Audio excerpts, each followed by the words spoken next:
Secretary, please call roll. Yes. Member Ryan? Here. Member Minnick? Sorry, here. Member Pritchett? Here. Member Morowski? Here. Member Vang? Here. Member Garcia? Member Wu? We have a quorum. At this time, we are going to have the Pledge of Allegiance, which will be led this evening by Superintendent Aguilar. Thank you. Ready? Salute. I pledge allegiance to the flag of the United States of America and to the republic for which it stands, one nation, under God, indivisible, with liberty and justice for all. Thank you, Superintendent Aguilar. Item 4.2, our broadcast statement. This evening, our broadcast statement will be read by our new student board member trustee. And I would also love to take the opportunity to welcome you and give you a few minutes or however long you'd like to take to introduce yourself. Please. I planned for introduction during my board member report, but my name is Issa Sheikh. I'm an incoming senior at the Sacramento. I'll do the rest during student board member report. Perfect. Well, it is a pleasure to have you join our board, student trustee Sheikh. And Superintendent Aguilar, did we provide our student trustee with our broadcast statement, or will someone on staff be reading? Perfect. Great. All right. This meeting of the Sacramento City School Board is being recorded in its entirety and will be cablecast on Metro Cable 14, the local government affairs channel on Comcast, Consolidated Communications, and AT&T Uverse. Today's meeting will air Sunday, August 23rd at 6 p.m. and Monday, August 24th at noon, and also webcast at www.sacmetrocable.tv. The public has been given the opportunity to address the board through public comment, either by submitting comments, which are posted on our website, or by speaking during the meeting. Members of the public were also provided the opportunity to speak to the board during the meeting. Members of the public who wish to speak during the meeting submitted a speaker form by noon today and were sent a link to participate. When it is your turn to provide comment, we will call on you to provide comment orally. Your video will not be on. Please always limit comments during public comment to items that are not on the agenda. If you do comment on an item that is on the agenda, we will ask that you please defer your comments until your item comes up on the agenda. Thank you so much, Board Member Sheikh. I want to welcome everyone this evening and share as we move on to our next agenda item that we are continuing to refine our process of our virtual board meetings. This evening will be the first where we are attempting not just public comment submitted in writing, but also an opportunity to allow our public commenters to hear their voices as part of their agendized items or public comment non-agendized items.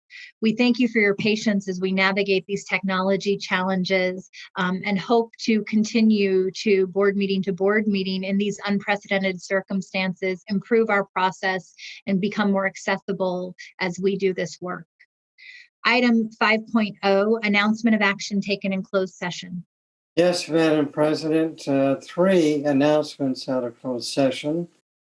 In a settlement agreement regarding a special education matter, case number 20200400567, the board approved by 6 affirmative votes, with the board president abstaining due to an unavoidable delay, which prevented the board president from participating in deliberations, and therefore the board president abstained.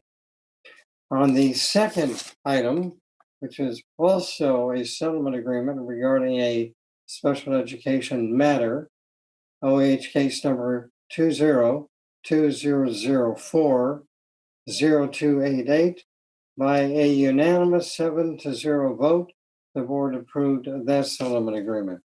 Finally, under item 3.5, student record appeal, the board by a unanimous 7-0 vote determined to sustain the allegations challenging the content of the student record presented to the board in closed session pursuant to Administrative Regulation 5125.3 and Education Code 49070.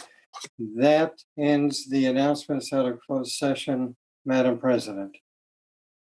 Thank you, Mr. Behrens. Item 6.0, agenda adoption. Do we have a motion and a second? So moved. Second. All those in favor? Aye. Student preferential vote? No, wonderful. Mr. Behrens, can you tell me, will we need to do roll call vote this evening given the virtual context? Yes, it's on your agenda. Okay, thank you so much, Mr. Behrens. Item 7.0, special presentation. Item 7.1, the opening of schools update, which will be provided by various members of our team in Sacramento City Unified. Victoria Flores, Ms. Villeda, Matt Turkey, and other staff from our Human Resources Department. Good evening, Board President Ryan, board members, and Superintendent Aguilar. My name is Vincent Harris. I'm the Chief of Continuous Improvement and Accountability here in Sacramento City Unified School District. I'll start tonight's presentation with an opening of schools update. The theme of tonight really builds on the presentation you saw back on July 16th, in which we did an overview of our health preparations and our safety preparations, and then of course focused extensively on our academic supports. If we go to the next slide.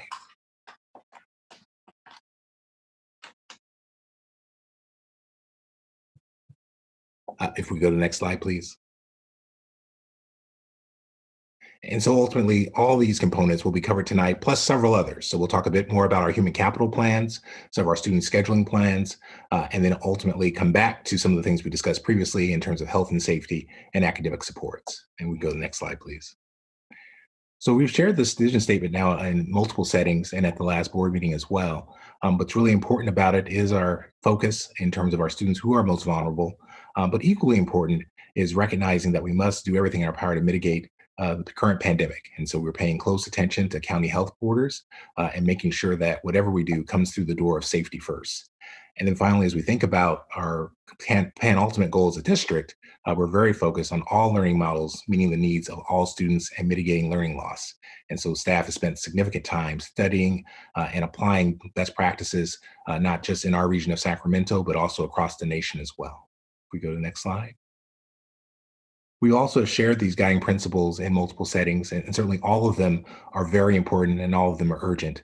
Perhaps in terms of tonight's presentation, I really will make light of guiding principle number 3, agility, because it really speaks to where we're at in our process, where we are as we're at individually as we continue to respond to the health crisis, and then where we are as an institution right now in terms of understanding the implications of as the emergent data evolves around how to best mitigate the safety issues in terms of responding to COVID-19. But equally important, we're also reinventing many of our processes, from enrollment to student scheduling to parent and family engagement. And even as we wrap up this presentation, you'll hear about our work to really aggressively meet the need of climate and culture as we think about a new way of living in this post-race social justice reckoning. If we go to the next slide, please. And so all of our plans are wrapped around our strategic vision of return together. And so we've shared this as a framework: return to play, return to nutrition, return to support, return to connect. And then the final 2 boxes where you see the actual boxes placed are 2 of the return together plans that we've actually publicly released: return to health and return to learn. And so obviously, as we finish the other plans, we'll be releasing those publicly as well. But just to give a sense that our return together plan is overarching, and then these are the strong pillars that make that plan come to life. If we go to the next slide, please. And so with that, I'll turn the presentation over to our Director of Student Supports and Health Services, Victoria Flores. Good evening. And so I just wanted to ground us tonight in what the in-person reopening criteria that was established by CDPH. And so this criteria really calls for 2 weeks of our county being off the monitoring list. And just for some historical purposes, we've been on that monitoring list since June 24th. So the column on the left that you see are the criteria that the state has set. And the column on the right is where Sacramento County sits currently. Now, I'm sure we all were aware there were errors in the state state data that caused all sorts of concern. They have been fixed now. And so our current case rate per 100,000 individuals is 140.2 is what's listed. That was about a day ago. We're right now at 145.4. So unfortunately, we've gone up a little bit.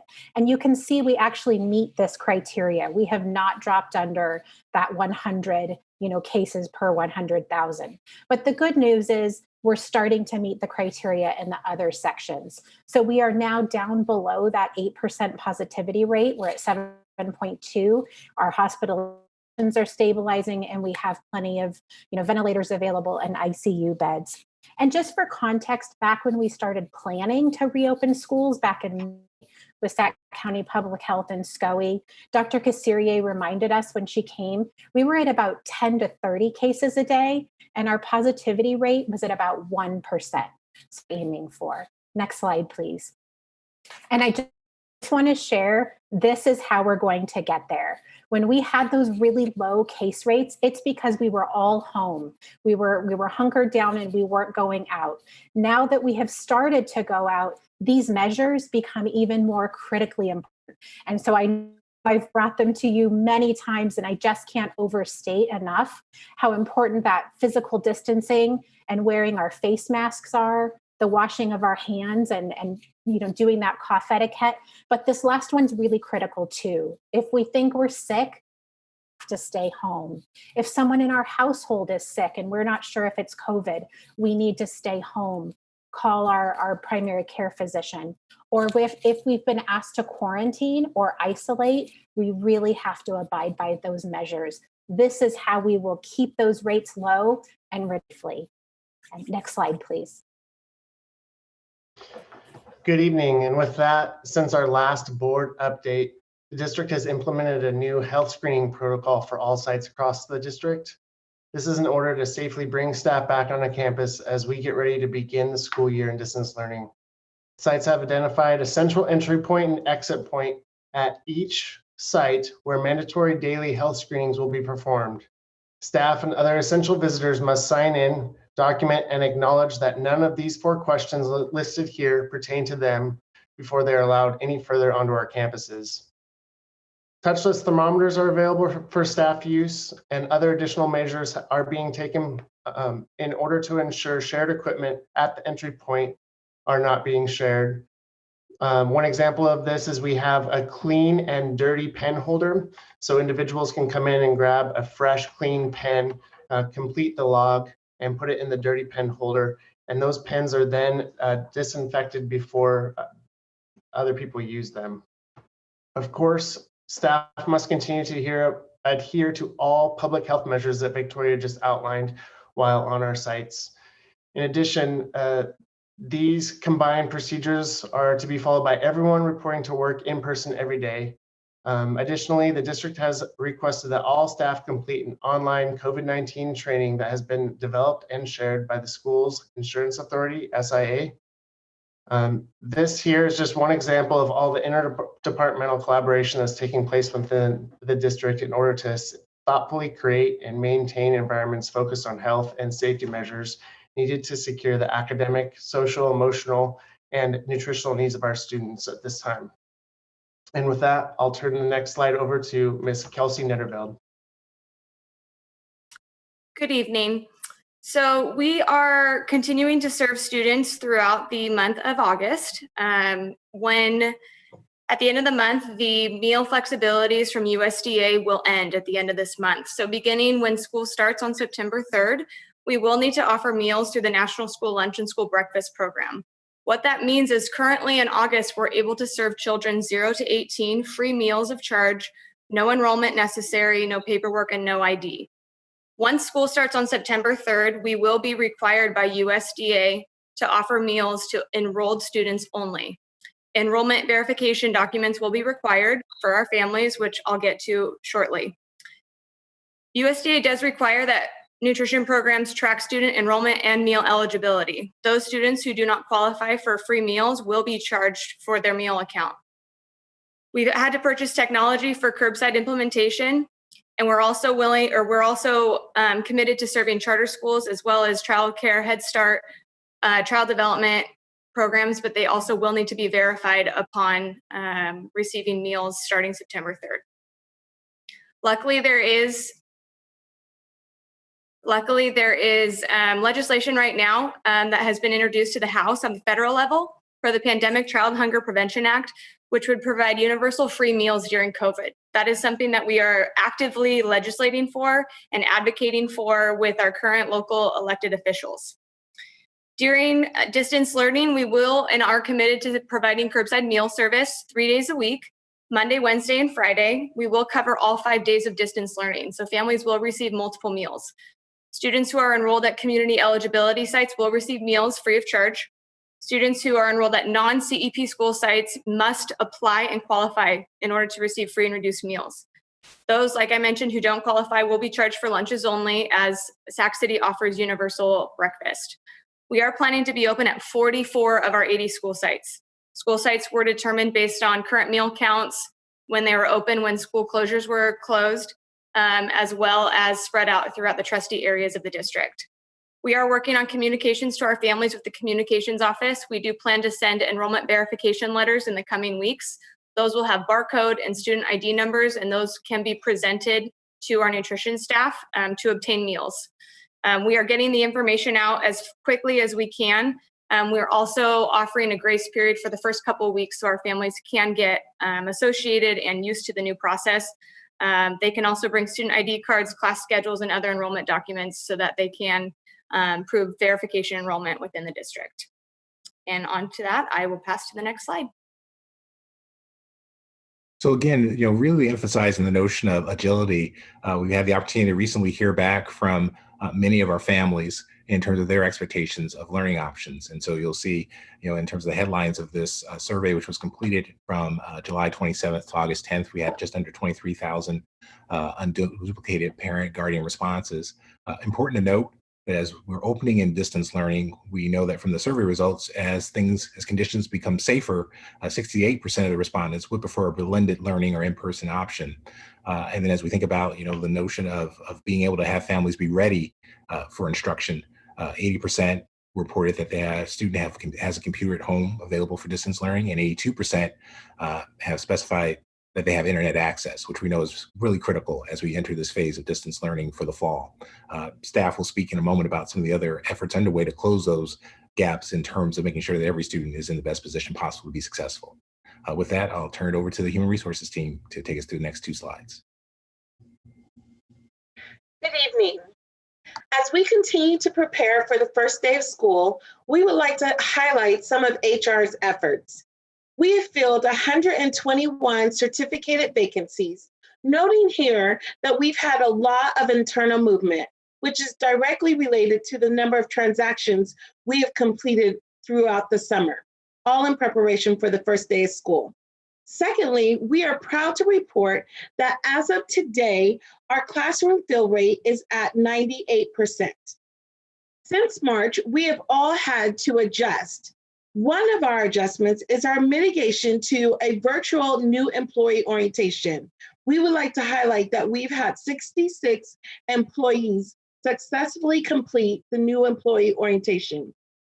As you are aware, each year and throughout the year, we have employees utilize leave of absences entitlement. To date, we've processed 146. Important to note here, we're working closely with principals to assist sites in securing fully credentialed substitutes to serve our sites in the absence of employees. We currently have about 197 fully credentialed substitutes ready to go in the event that we need them on the first day of school. To that end, we recently conducted a survey of our employees, and my colleague, Christina Villegas, will share our initial results. Next slide.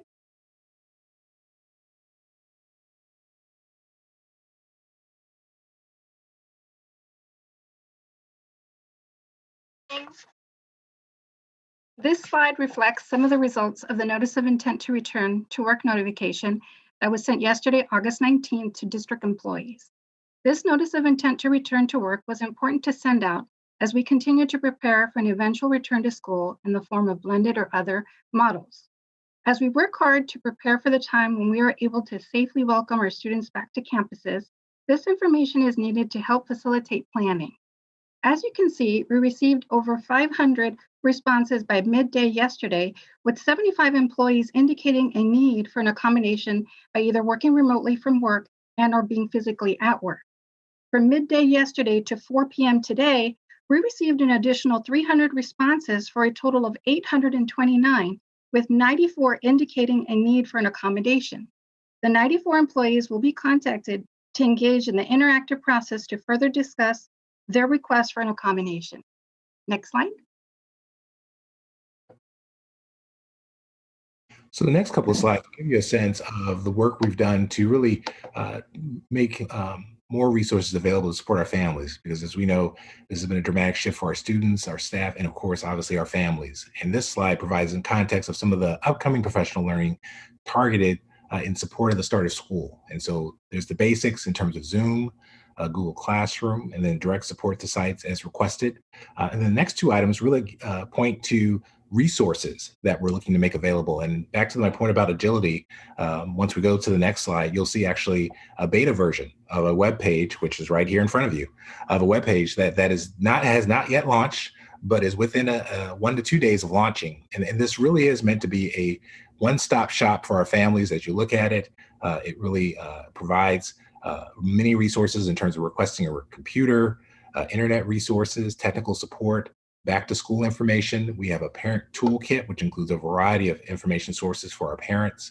And then obviously really allows parents, families, students to jump into this distance learning world that we're entering. Again, this is still in beta version because obviously we want to test it and make sure that it works well and that it works every time for every parent who uses it. But this is something we're looking forward to launching within the next 1 to 2 working days. And we're really excited to have this resource and appreciative to the departments that contributed to the information and content, and then obviously to our communications team and our webmaster for making this come to life. The next slide just shows that we already have this technology available on our district website, so it will be available in multiple languages. And so obviously trying to focus on making sure all parents have access to this information. And with that, we'll dig deeper in some of our distribution strategies for families. And Chad Schweitzer, our instructional assistant superintendent, will take the next slide. Good evening. I'm here tonight with Tu Mua, my partner. We're going to give you an update on Chromebook distribution and internet connectivity access for our students. In compliance with SB 98 and Education Code 43503A1, we're ensuring there's access for all students who need a device and connectivity to participate in distance learning before school starts. We're collecting data in multiple ways. As previously shared this evening, the Learning Options Survey provided us with data pertaining to students' access to devices and connectivity at home. We specifically asked those following questions. Does your student have a computer to participate in distance learning? And do you need internet service? Families are submitting requests for devices and connectivity via the district's web form process. And also our sites are communicating with families as well. Technology Services has created a new distance learning tab in Infinite Campus to input and monitor device and connectivity data on a weekly basis so we can monitor that at the site level. The attendance and engagement team distributed Chromebooks to students throughout the summer and supported with distribution of the Sac City Kids Connect codes to families who are in need. And the IS team is supporting all of our principals who are currently preparing to distribute Chromebooks and connectivity resources to students during material distribution days to ensure there is one-to-one access for all students in need prior to the start of school. Next slide, thank you.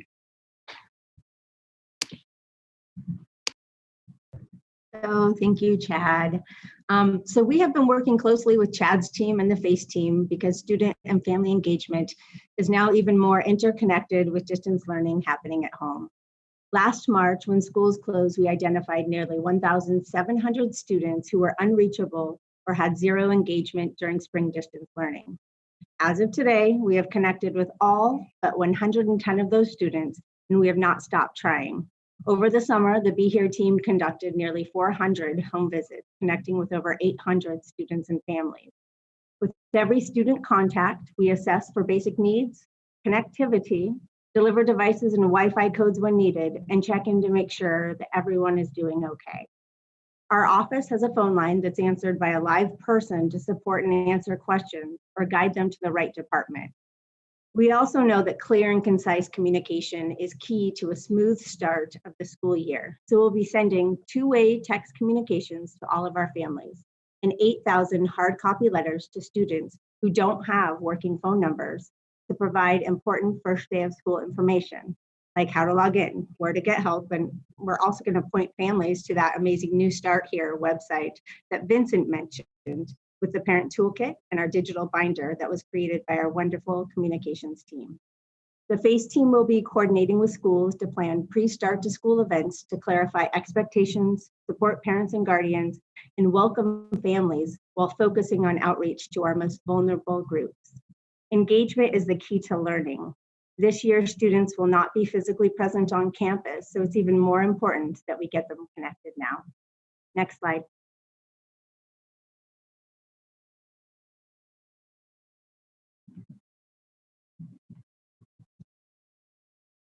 I can't get the video to work, but my name is Kenneth McPeters, Director of Enrollment, and what you're seeing here on this slide is the adjustments that we have made in the Enrollment Center to help families during this COVID process. Parents now currently have online registration available to them 24 hours a day, 7 days a week.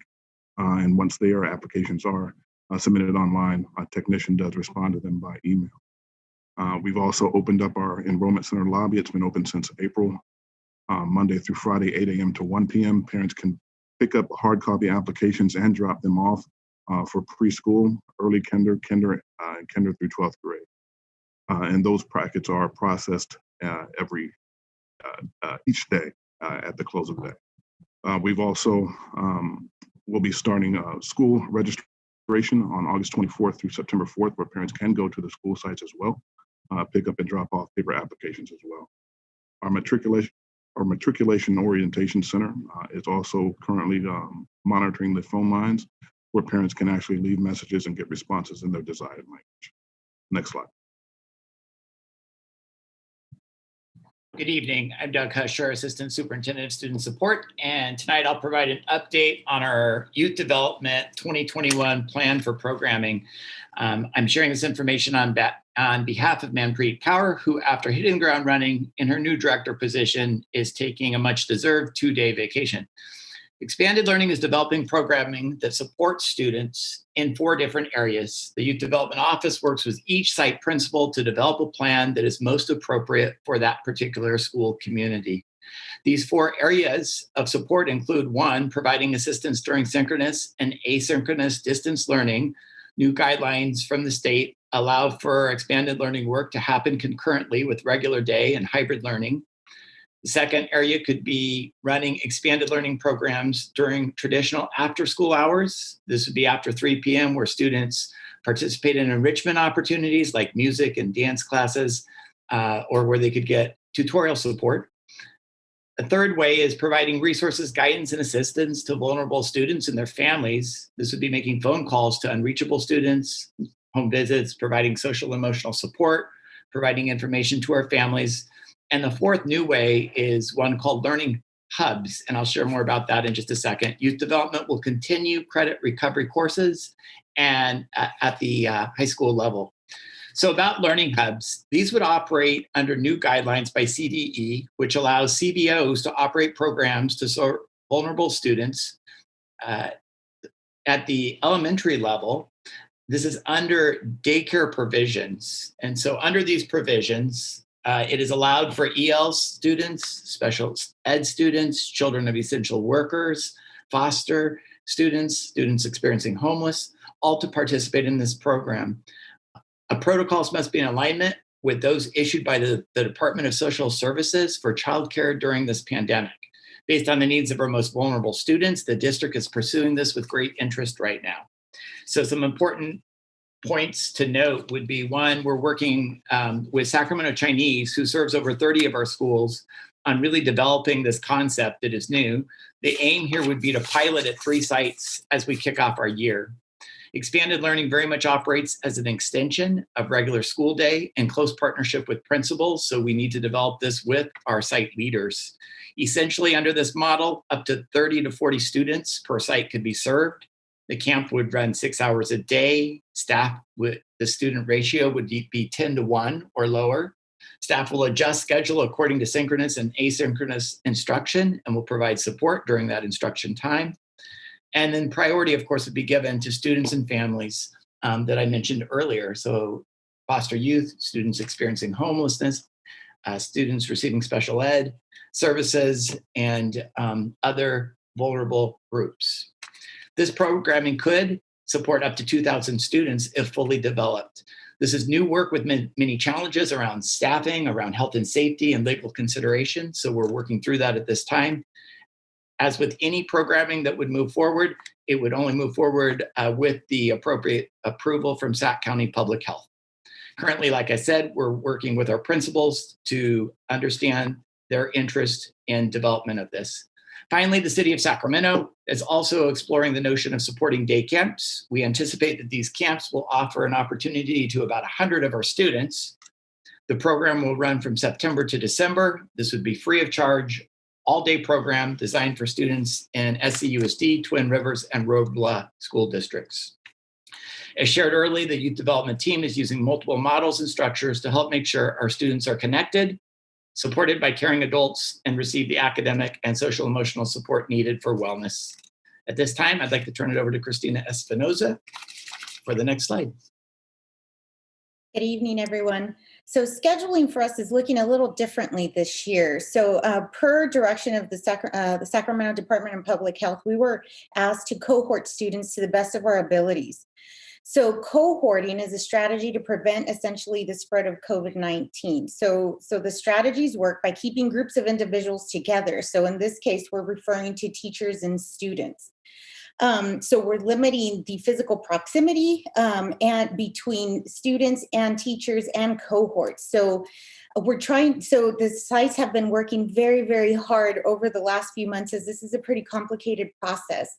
In the secondary space especially. So we're trying our very best to mitigate some of the risk factors by ensuring that students are in the appropriate courses that they need. We're not trying to limit access either for A through G, college admissions purposes, or graduation, while still maintaining their elective course offerings, for example, but it's a very complicated process. So we're doing our very best. So cohorting it's important because it'll decrease the opportunities for exposure of transmission of COVID-19. It'll break the chain of transmission, and it'll reduce the contacts with shared services. It'll also facilitate efficient contact tracing in the event of a positive case, and it'll allow for targeted COVID-19 testing, quarantine, and/or isolation of a single cohort if in the event that there is a positive case with the cohort. Next slide. And Victoria. Hi there. So just like Mr. Harris reminded us to be agile, we expected guidelines from California Department of Public Health and Sac County Public Health. And at about 4:30 p.m. tonight, we received an email from Sac County Public Health outlining some of this. So some potentially allowable activities, and they actually do address this in their note, are one-to-one assessments and evaluations for special education, initial English language learner assessments, and then emergency mental health supports. Of course, they reiterate that everything needs to be virtual as much as possible, but that these specific activities are allowable. They did not address outdoor classrooms or learning activities at this time. In fact, they reiterated that students may not be on campus at this time unless they're one of these three activities. They also did indicate that around mid-September, they will consider waivers as we watch those county monitoring indicators come down. So, we're going to study this guidance a little closer tonight, but this is just how quickly things are changing. Thank you. And I believe our Chief Academic Officer will start on the next slide. Good evening. Such an honor to be here. I've shared at our previous board meeting and also at the virtual town hall some of the key elements of the work that we're doing in our distance learning plan. And you remember that our work in distance learning is to really operationalize that SB 98 into a high quality distance learning experience for each and every one of our learners. I want to acknowledge, as I have before, that our spring crisis teaching was not what our children deserve. There was distance doing, assigning work and projects without the instruction that our students need to be successful. We also know that we have to address much needed improvements in our service to our students that were occurring prior to our COVID crisis. We are not going to let this crisis go to waste. This is our chance, our one chance for true systemic improvements and much needed change. So let's take a moment and think about what we're doing in distance learning. I've shared some of the particulars, but I want us all to consider what we've been doing across this last month and what's important for our plan. With high quality first instruction being a powerful driver for equity, our teachers will use our scope and sequence documents to ensure that our students have access to the priority standards that each and every child must master. Our incredible training specialist team designed a 6-step process to deconstruct our standards into learning intentions, and they integrated the universal design for learning to provide powerful access for each and every one of our learners.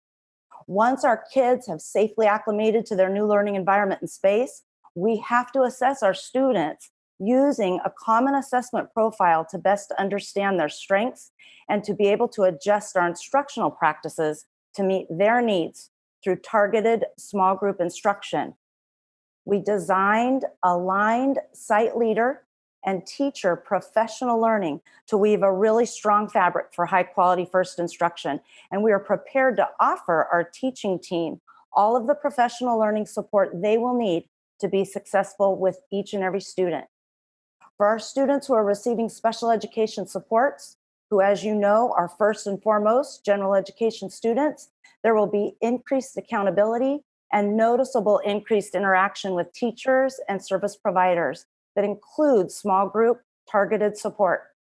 IEP amendments will document how services are being provided to meet student needs during distance learning. And service providers will document their direct service with students using service delivery logs. This very day today, our site leaders all participated in training on the increased expectations and service to our students receiving special education support. Next slide, please. As we continue with distance learning this fall, we need to equip our teachers and leaders with that aligned learning to be able to deliver excellent instruction online. And we need to disrupt the status quo of our systemic inability to meet the needs of all of our kids, especially our most vulnerable. To achieve this aim, we need to give our leaders and our teachers access to high quality professional learning.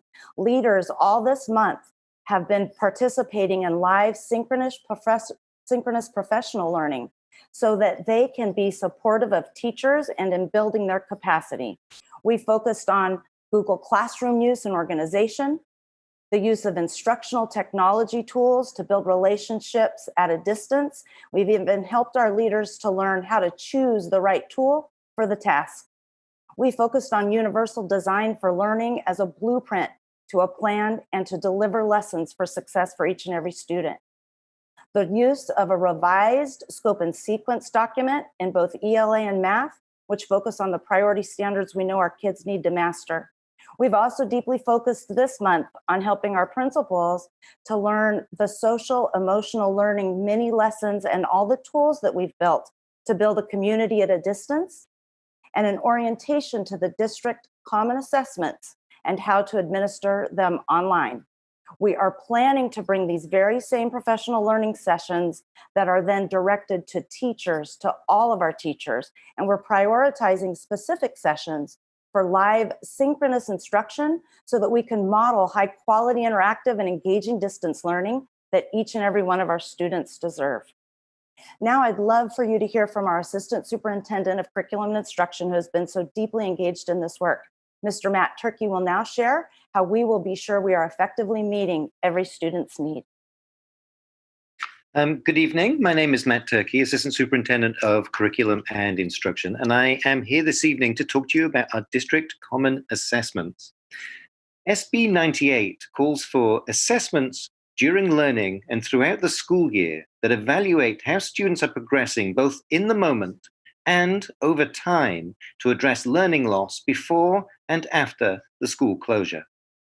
To this point, we know that it is important to diagnose students' unfinished learning at the start of the year so that we can identify areas where we need to intentionally accelerate learning for students, which would occur in just-in-time small group targeted sessions. We also know, however, that before we give students any type of assessment, that we must spend some time addressing student trauma, building trusting relationships, and activating students' prior knowledge. As such, we are asking our teachers to take time to build those relationships before administering our assessments at the beginning of the school year.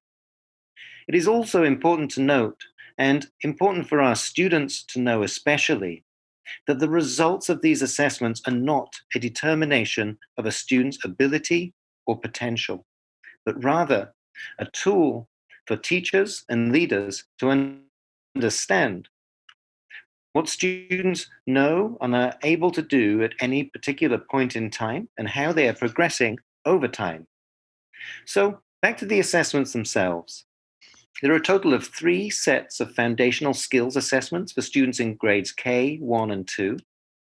After the beginning of the year assessments, we have 2 math and 2 to 3 ELA interim assessments in each grade level. There are 2 school climate surveys for students in grades 3 through 12, the first in October and the second in March. And finally, we have the suite of assessments from the College Board, the PSAT 8-9, the PSAT 10, and the SAT for students in 11th grade. These students must be taken in person and as such are scheduled for the spring. Thank you. I will now hand over to Maisie Lee and Mark Carnero. Thank you, and good evening. Given our current context, when we reopen schools, we cannot return to a climate and culture that is normal. As we all know, normal was not working for all of our students and families. We acknowledge that a clear and explicit call to action will be necessary in order to best heal and have a community where our students, families, and staff feel a sense of belonging. With that in mind, our call to action for climate and culture is this. We approach this work with racial humility and a recognition that we have failed to address systemic racism. We are committed to a sustained journey of explicit and purposeful learning, reflection, and practice of eradicating systemic racism in our Sac City schools.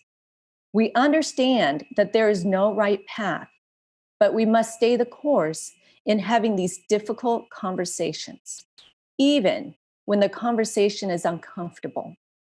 Together, we can build collective efficacy to continue to cultivate belonging for all. Next slide, please. As an initial starting place to grow into and foundational to our path towards healing, we will be opening our new learning hub, the Antiracist Classroom. This is a virtual space that will be made available for educators in Sac City to learn from a wide variety of curated resources and experts in the field, to reflect and connect with each other in virtual space, and to deepen their toolbox for healing and building a community of belonging. We acknowledge that this is a beginning step, and we plan to build upon this initial offering in our journey toward true justice and healing for our community. Next slide, please. Building a collective efficacy to establish positive culture and climate will require all of us to deeply investigate how we show up for each other. Collective efficacy starts with every adult in our system, cultivating a sense of focused or mindful awareness of how they show up for themselves, for others, and for our system. In addition to the Antiracist Learning Hub, we will also continue to deepen adult learning around the science of the brain and trauma. We're planning professional learning opportunities for our leaders and teachers with Turnaround for Children to focus on helping educators better understand and implement healing-centered practices around establishing safe routines, cultivating positive relationships, and nurturing a sense of resilience. In the classrooms, we have put together a series of mini lessons for our educators that connect social emotion learning mini lessons daily community and relationship building activities with an explicit connection to equity and the social justice standards borrowed from teaching tolerance. Next is Dr. Mark Carneros. Thank you, Marcy. Good evening. My name is Dr. Mark Carnero, and I'll be giving an update on ethnic studies. The 2021 school year poses unprecedented challenges for our students, families, and community. We are fighting a new global pandemic while confronting an ongoing history of systemic racism. A few months ago, our students, from our youngest TK scholars to our graduating seniors, were forced to witness the police murders of Ahmaud Arbery, George Floyd, and Breonna Taylor on their TV screens, computers, and social media feeds. For some, this experience was a new one, and for others, it was a haunting reminder of the intergenerational violence and state-sanctioned lynchings that have targeted people of color in this country for centuries. Some of our students joined protests, some had conversations with friends and family, and others were left to face the issue alone. This was happening amongst the backdrop of a pandemic that has disproportionately impacted Black and Latinx communities. The trauma that our students experienced was real. The compounded traumatic stress that their minds and bodies are carrying is heavy.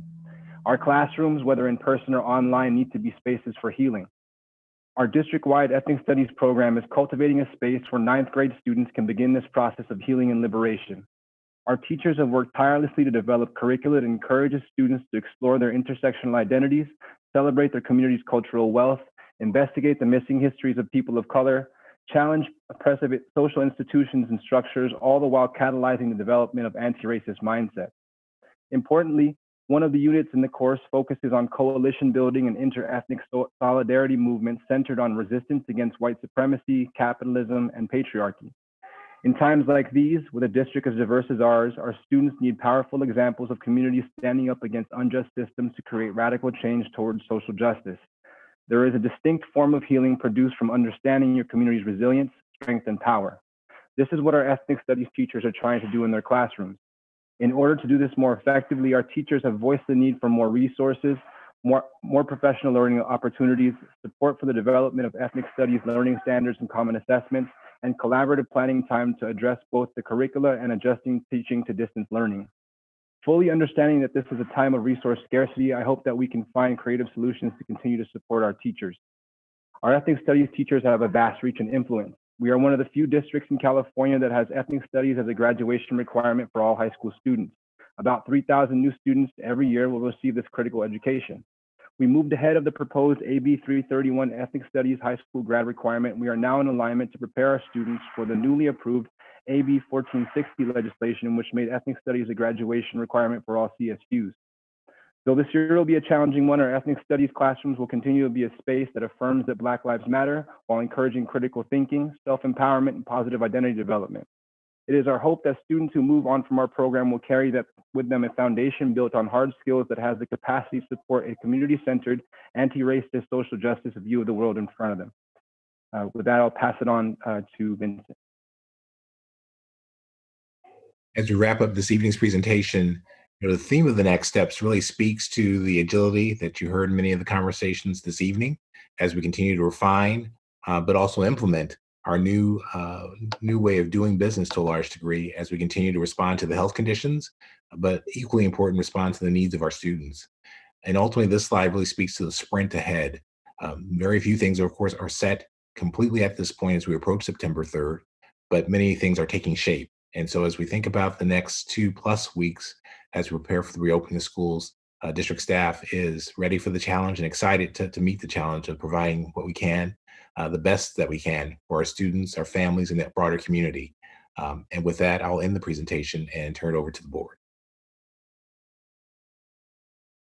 Thank you, Vincent, and thank you to the rest of the team for your thorough presentation and work.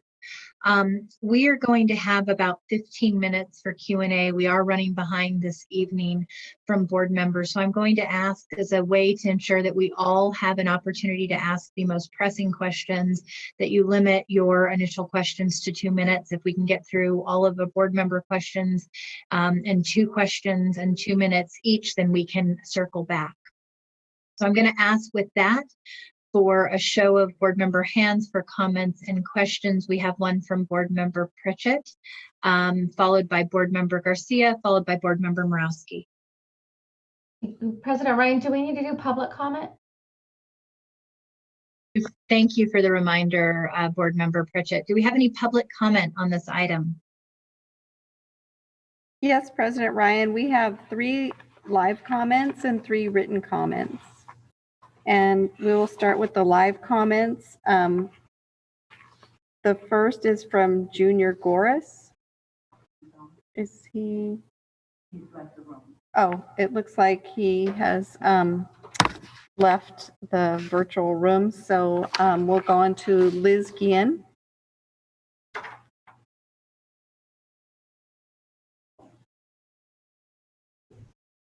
And do we have Liz? You know what we might do, Ms. Moretti, is we could read the written public comments while you queue up the people in the virtual room. Okay. And the third is Teresa Flores. And I will read the, I will set the timer and read the 3 public comments. Thank you, Ms. Moretti.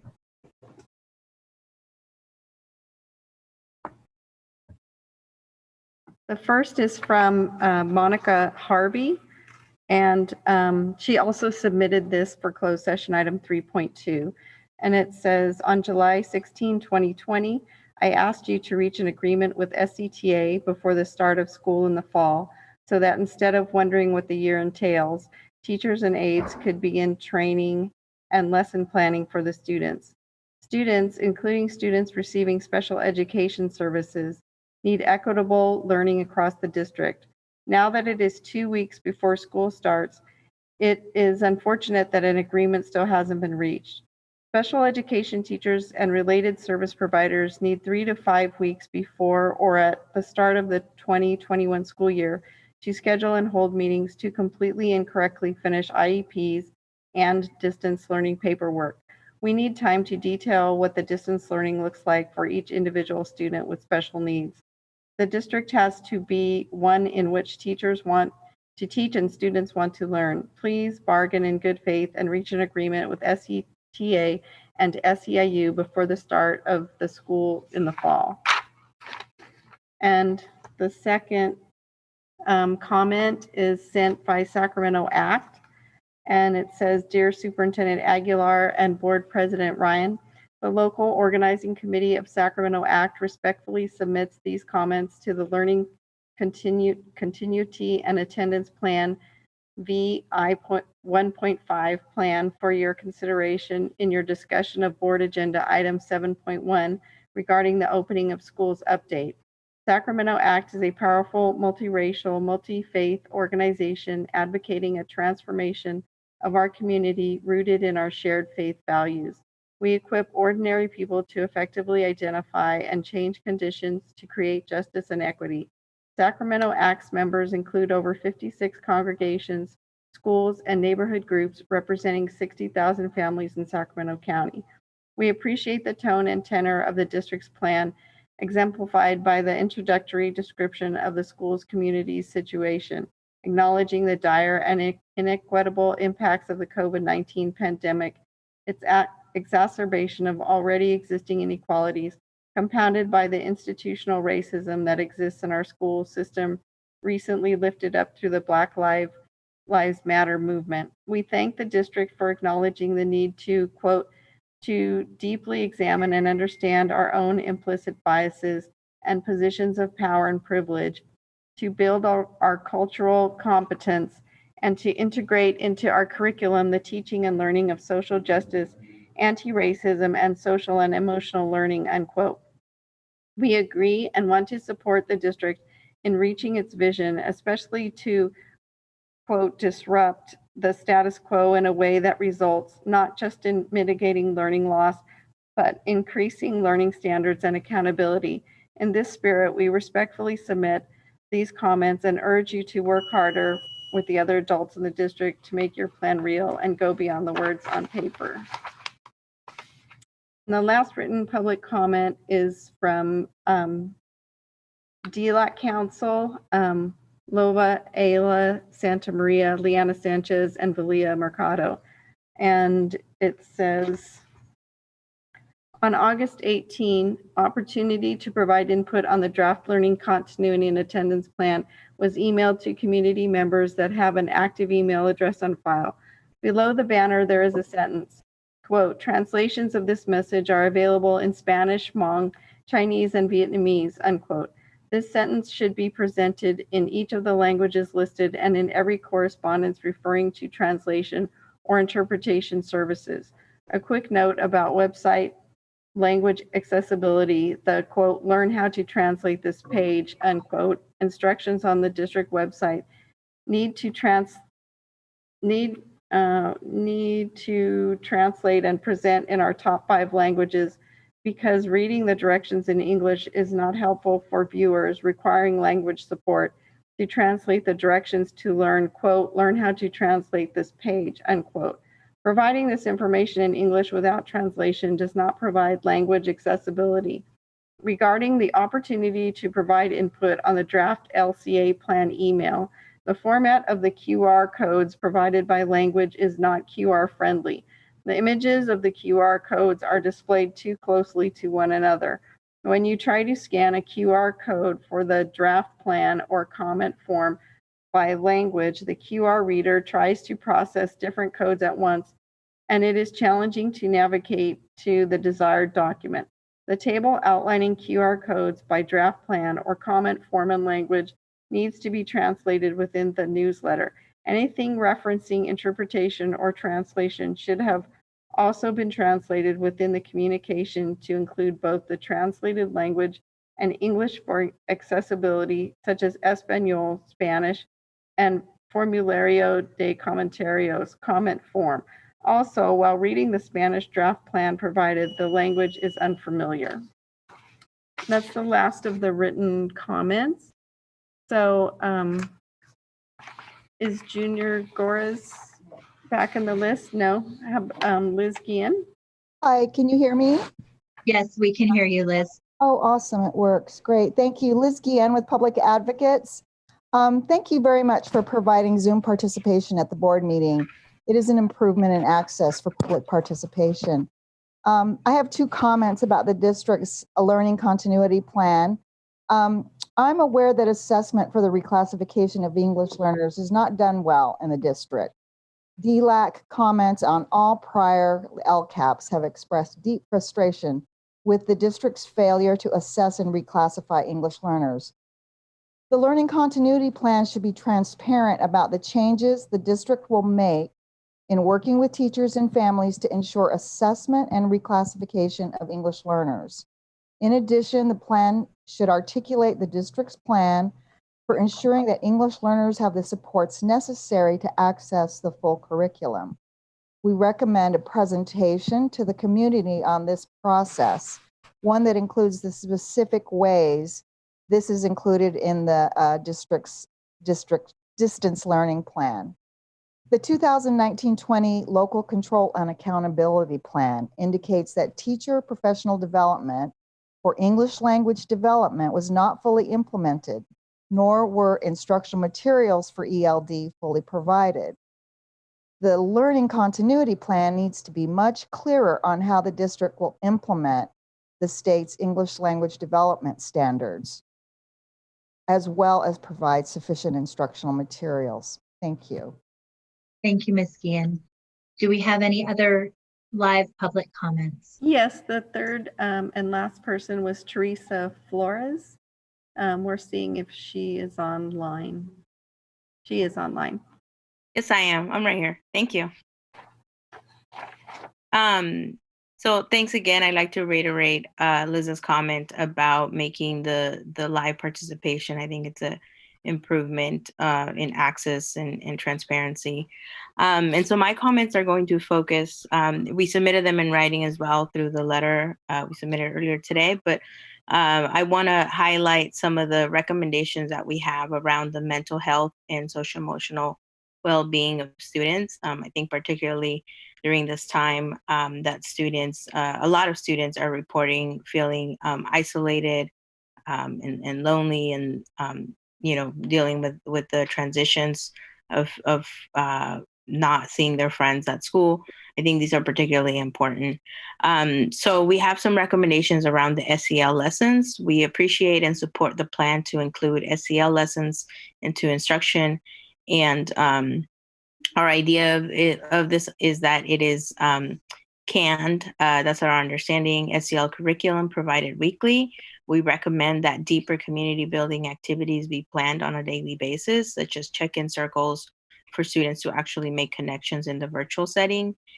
We would also not want to see this responsibility fall only on teachers, but think that there's a role that classified staff and other staff can play on this.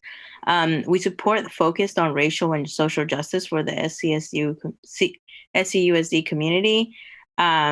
We believe that the plan states these supports, and specifically the web pages on SEL for distance learning and beyond an anti-racist classroom are available. We have some questions about how the district will ensure that they are actually used and not just available. And really at the end of the day, how they will be implemented if it is not required.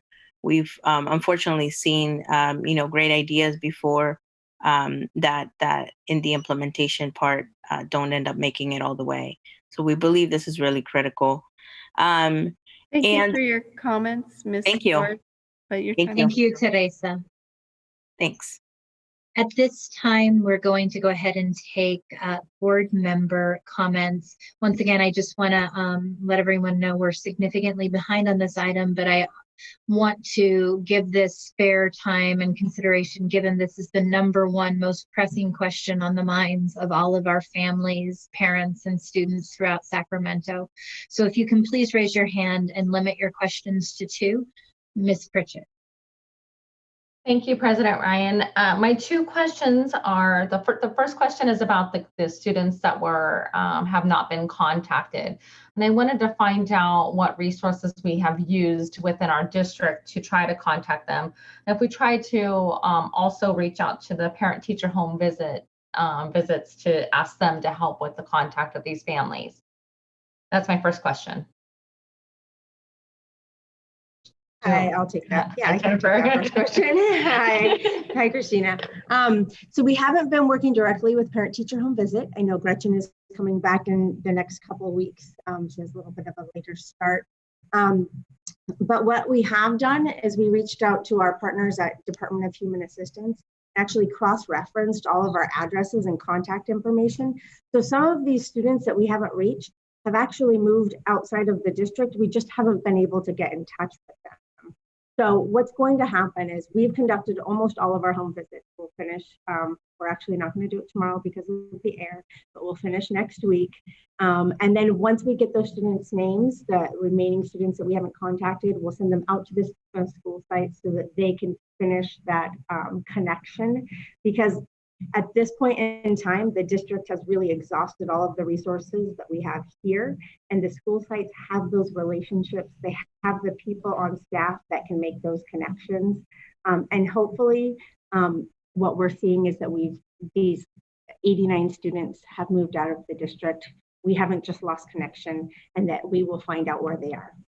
I kind of figured that was the case. I just wanted to make sure we cleared that up. And you guys are doing a fabulous job on reaching out to those families. Great job to the staff. Thanks, Christina. The second question I had was, I know we talked about the targeted support that we had for our students, but I wanted to know, do we have targeted support systems in place for our teachers as well as we move forward with distance learning?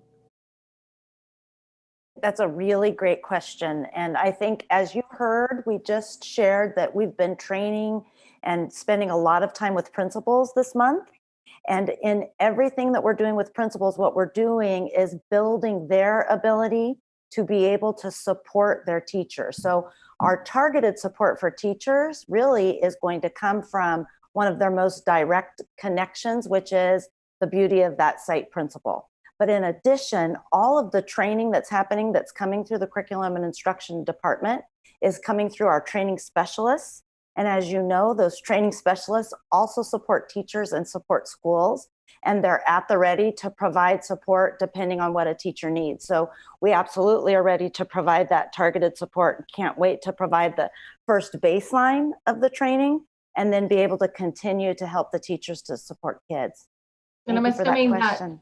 I'm assuming that targeted support includes IT, correct?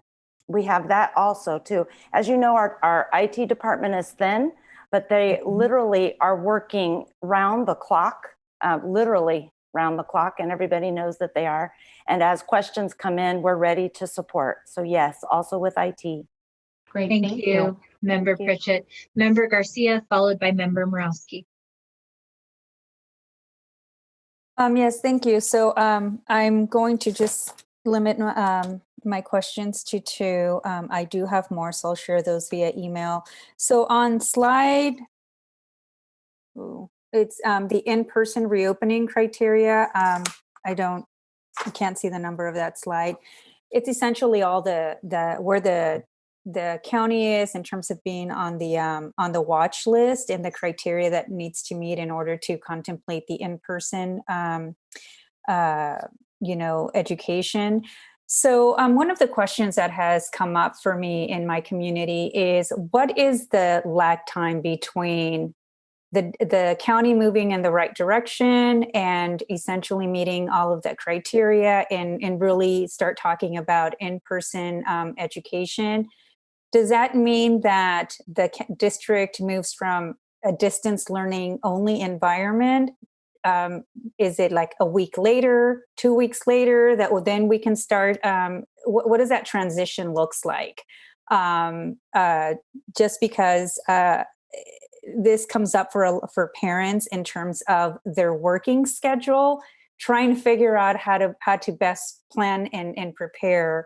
And when the district eventually moves into bringing kids back into a classroom, even in a blended learning environment. Thank you, Member Garcia. Superintendent Aguilar, if you want to speak to this, I can just share that we have to have a solid 2 weeks of being off that list before the county will even consider it.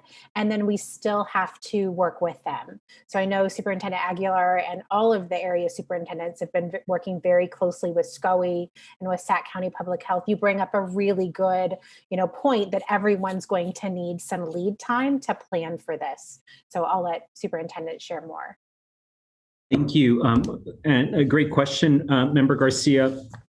I think kind of realistically thinking here, because they've issued this order today, and it does speak to the elementary waiver, for example, it also will depend on how much time it will take to process those waivers and the amount of waivers that are going to come in. We don't have a sense right now of how those are going to be reviewed either. But I would anticipate that in terms of age groups, that will probably be the first wave of reopening, if you will, that will be done through a waiver process. And then we do have to probably wait for some additional guidance from Sac County Public Health around secondary students at middle schools and high schools. Without knowing that, it really is difficult to predict what will be the lag time, but a lot of it is going to depend initially for that elementary age group of students on the amount of time that it would take Sac County Public Health to perform their review of those applications, if you will. And then, of course, our focus right now is on the negotiations process for the reopening of our schools. But soon after that, we will have to begin the process of negotiations for in-person instruction, however that might look, whether it's initially, again, through blended, or whether they are going to allow for full schools to open, which I probably wouldn't anticipate immediately. Thank you. Thank you. That helps. I mean, we at least know it won't happen even within a week. It really is going to be a process, and it's going to take some time as we compete with our neighboring school districts as well, in terms of the Sac County processing those waivers and whatnot. So I do have one other question regarding the survey highlights. especially around the percentages of the families that reported that they have the technology that they need and also have the connectivity that they need. But how are we going to close that gap? What's the plan to address the about 20% of those who I'm assuming don't have either of those? So. Yeah, and I'll defer to our team, particularly Mr. Harris, but I do think, and Chad as well, but I do think that it's really significant for our team to describe why it's critical that we added this flag, if you will, in our student information system. One, because we're reporting right now on survey information, and soon after we want to report out to our board and to our community based on actual information in our student information related to computer technology, to internet connectivity, and other supports that we might provide to our families as well.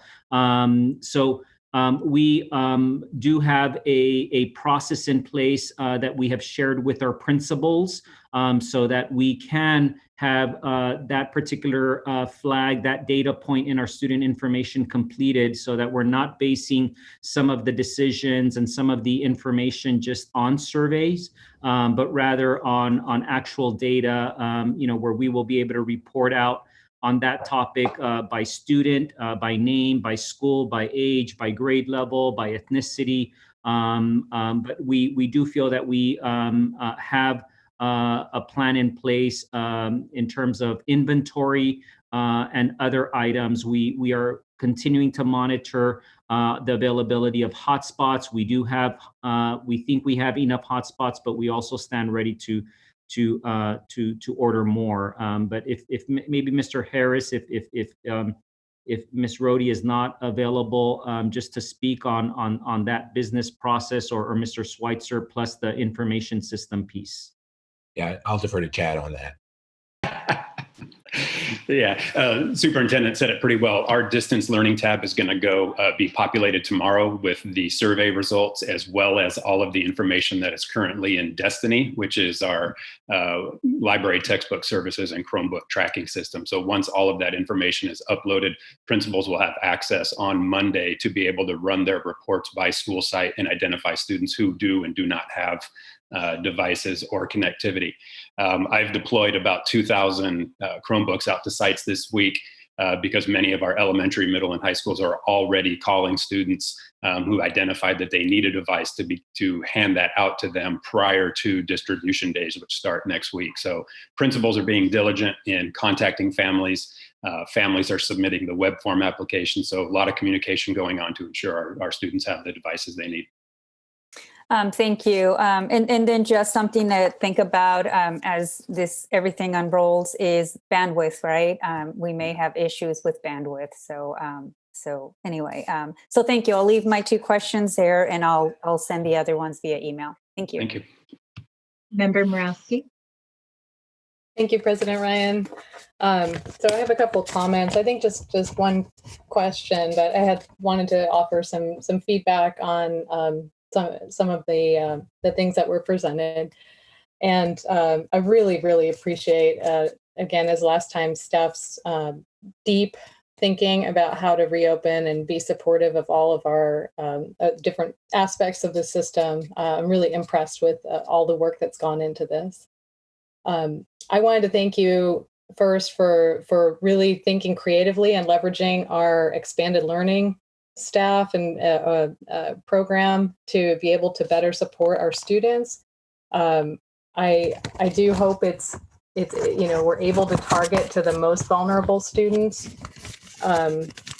As you know, that might be a limitation on in-person in any case, but I think, whether it's virtual or in person, I think, our students who are experiencing homelessness, our foster youth, we sort of have we know who the most vulnerable students are. And also, there may be some students that are known to our site leaders who are not maybe captured in the data. So I want to just really make sure we're conscientious about that targeting and offering proactively once we do have that available. The parent resource page, I was really excited to see. I think that's going to be an awesome support for our parents. And I think it's, based on conversations with literally hundreds of parents over the last couple months, like I really think that's going to be, that's just what they were looking for. There's a couple other things that I don't know if will be there, but I would love to see based on those conversations I've had with parents. And that is sort of parents' rights, or how they can hold our system accountable for our system delivering what we're supposed to be doing for their students. Sometimes they don't know who to contact and how, what they should even expect. Support resources of how, if there are mental health struggles, how to access that. They really talked about training on technology and tech, the platforms and different things. So I hope we can offer that. And just, again, with the accountability, parents of students with special needs and how, what they should expect with respect to their IEPs and getting their students' needs met, I think will be really important to have there. And that I really look forward to that being launched. I thought the point about language accessibility was really great. I think that's something we really need to look at. So I had one more thing I wanted to really say to basically everyone, all my colleagues, and to the public about kind of the public health conundrum that we are facing here. So we are not going to be able to get back to school unless we really fight as a community to get our numbers down to the point where it'll be safe. Just because we get off of the list for 2 weeks and things look like slightly better doesn't mean it'll be a safe and sustainable way to get back to school. So I think this is something that I really want to see us as an education community, as board members, as staff, as teachers, as parents. We have to get loud, and we have to make sure that in any reopening plan decided by our county leaders, our state leaders, that education and getting our students and teachers and staff back to school in a safe way is put at a very high priority. So that's just something I think we really need to work together on to make sure that happens. And sorry if I went a little over. I did have a question, and that was the plans that were presented on distance learning. I just wanted to make sure we talk about what's the status of the negotiations, which will help us finalize what those look like. Thank you, Member Morawski. And I actually had that question too, so you can take my question and a little bit of my time too. Will Superintendent Aguilar be responding to that question, or will it be another member of the team? Yeah, I can respond. Thank you for the question. I know that this is front and center for our community. I do want to just reiterate that we are very committed to continue with the process of negotiations. We have scheduled and confirmed our next negotiation session for Monday of next week. We also have communicated that we will continue to send over information so that we have enough time to unpack it so that hopefully on Monday our teams can continue to advance in productive conversations and hope that we can reach an agreement very soon. We've also indicated our team's availability to meet next Tuesday as well as Wednesday. We will do everything we can to keep our community updated on this. I do encourage anyone to visit our website. We've done everything we could with our limited capacity to provide information as it becomes available to us and as we're able to release information as well. And again, we will just remain committed to providing that information as soon as we're able to. Do we have any remaining board members' comments or questions? Board Member Vang. Thank you, President Ryan. I just have just some comments and just a question. I think for me in particular, from the town halls in South Sacramento that my LCAP reps and I have hosted to conversations that I've been having with just parents on the ground, that there is a large concern around just language accessibility. And I also have heard my colleagues mention that as well. And I just wanted to ask, what is our current just capacity to be able to communicate to our non-English speaking parents?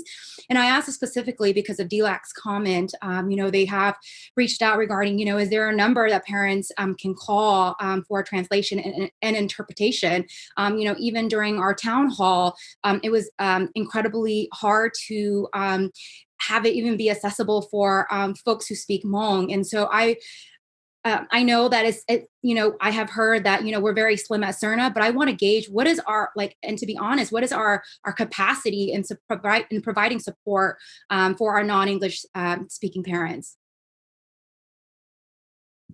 Yeah, thank you for the question, Member Vang. Just late last week, I think it was on Friday, we did launch a new effort that I will ask Mr. McPeters or Tara Gallegos to speak about, but it is now we've now given the ability to our families to contact our office and then access somebody who speaks their language through our mock center as well. That's an initial step, certainly not a complete strategy by any means, but we are going to continue to figure out ways in which staff members, particularly as we're doing and performing our work remotely, might be repurposed, if you will, in ways that meet the needs of our families who are accessing almost every one of our services virtually. Mr. McPeters, can you speak to that effort, please? You pretty much hit the nail on the head. What we're end up doing now is all of our mock employees have cell phones that they use to monitor those lines during the hours that they're at work. And what they're doing is they're taking those messages and responding to those parents as they come in, and then we're routing those calls to the appropriate people. And Mr. McPeters, and what is that phone number? Can I get back to you? Yes. And I'm just asking that publicly because I think even as a board member, I should know that number. And I have had a hard time even giving that number out. And I think it's important for us to have that ready. The other piece I think I just want to share is that, while I'm super excited about our resource page, I love the layout. I'm super excited about it. I also want to share that, oh, my dog is barking. Hold on. I also want to share that, even though I'm excited about the resource page, I also want to note that many of our our parents who don't speak English may not be able to read in Hmong. And so I think it's also going to be really vital moving forward as we think about opening school for the fall, that it's going to be important for us to have virtual community spaces specifically for the Hmong community or the Latino community, folks who speak Spanish, because I know that even when we do things virtually, it is incredibly hard for parents to be able to have the back and forth. And so I would highly encourage that, as we move to fall, that we hold these virtual spaces by language, if possible, to be able so parents can ask questions directly to staff. And I hope that we have that capacity, that we have staff that could speak those languages. And I'm saying this also because I had a few colleagues that have shared with me from Fresno Unified, where when they're prepping for orientation, they had like a Hmong focused, virtual town hall for Hmong parents to ask any questions. Same thing for Spanish speaking parents. And I think that's incredibly important, and that we here at Sac City need to be able to do that to meet the needs of our students. And so I wanted to share that. Thank you. President Ryan, Member Vang, if I could just also mention, just to reiterate that although school is going to feel differently, our schools are going to be in session. And so I would also encourage our community to access their actual school sites where a lot of those supports happen in the local context. We, of course, need to do a better job. We know that we have many families who might access some support and we're still not able to communicate in their native language, but we'll continue to focus on that. But I want to make sure that our community hears that, our schools are going to be in session. Our principals are back in session as well. So the first course should continue to be their local school site. And then, of course, we'll do everything we can at the district level. But I do want to encourage our communities to continue to reach out for some of those supports to their local, to their child's schools, because we do have, of course, very committed individuals who will do everything they can to meet their needs. Yeah, and then Superintendent, I will also add, I think definitely at the local school site, for our parents to lean on our local school site. But what I've also heard from site level is also, I think, needing support from CERNA as well, to make sure that if we don't have interpreters already on site by site, that we also have that ready to go from the central office. Thank you. Superintendent Aguilar, I know that we are far over time, but I did want to just build on something that Board Member Vang said. I did want to ask a question around, in addition to the parent resource page, what we are specifically doing to support our parents through parent university trainings and other mechanisms. And I do just want to point out, one of the conversations I've been having with my principals and teachers in Area 7 is this idea that Zoom and virtual training quite often does not work for families that have not had exposure to those tools before. It can be intimidating, even if you have translation services. And so we're talking about being really creative and doing some different things. In fact, one of my schools is looking at, can we do a phone town hall where people can call in versus joining a virtual room, right? And making that a bit more accessible. Looking at using socially distanced protocols, leveraging our CBOs and a couple of the local community centers. I mean, we have to recognize that there is a segment of the parent population that we reach with these surveys and that we reach with these town halls that are virtual settings, but it's the vast majority of parents, families, and students that are not participating. And so we have to think about it differently. So I'd love you to respond to that question, and then we'll close out this item. Thank you for the question, President Ryan.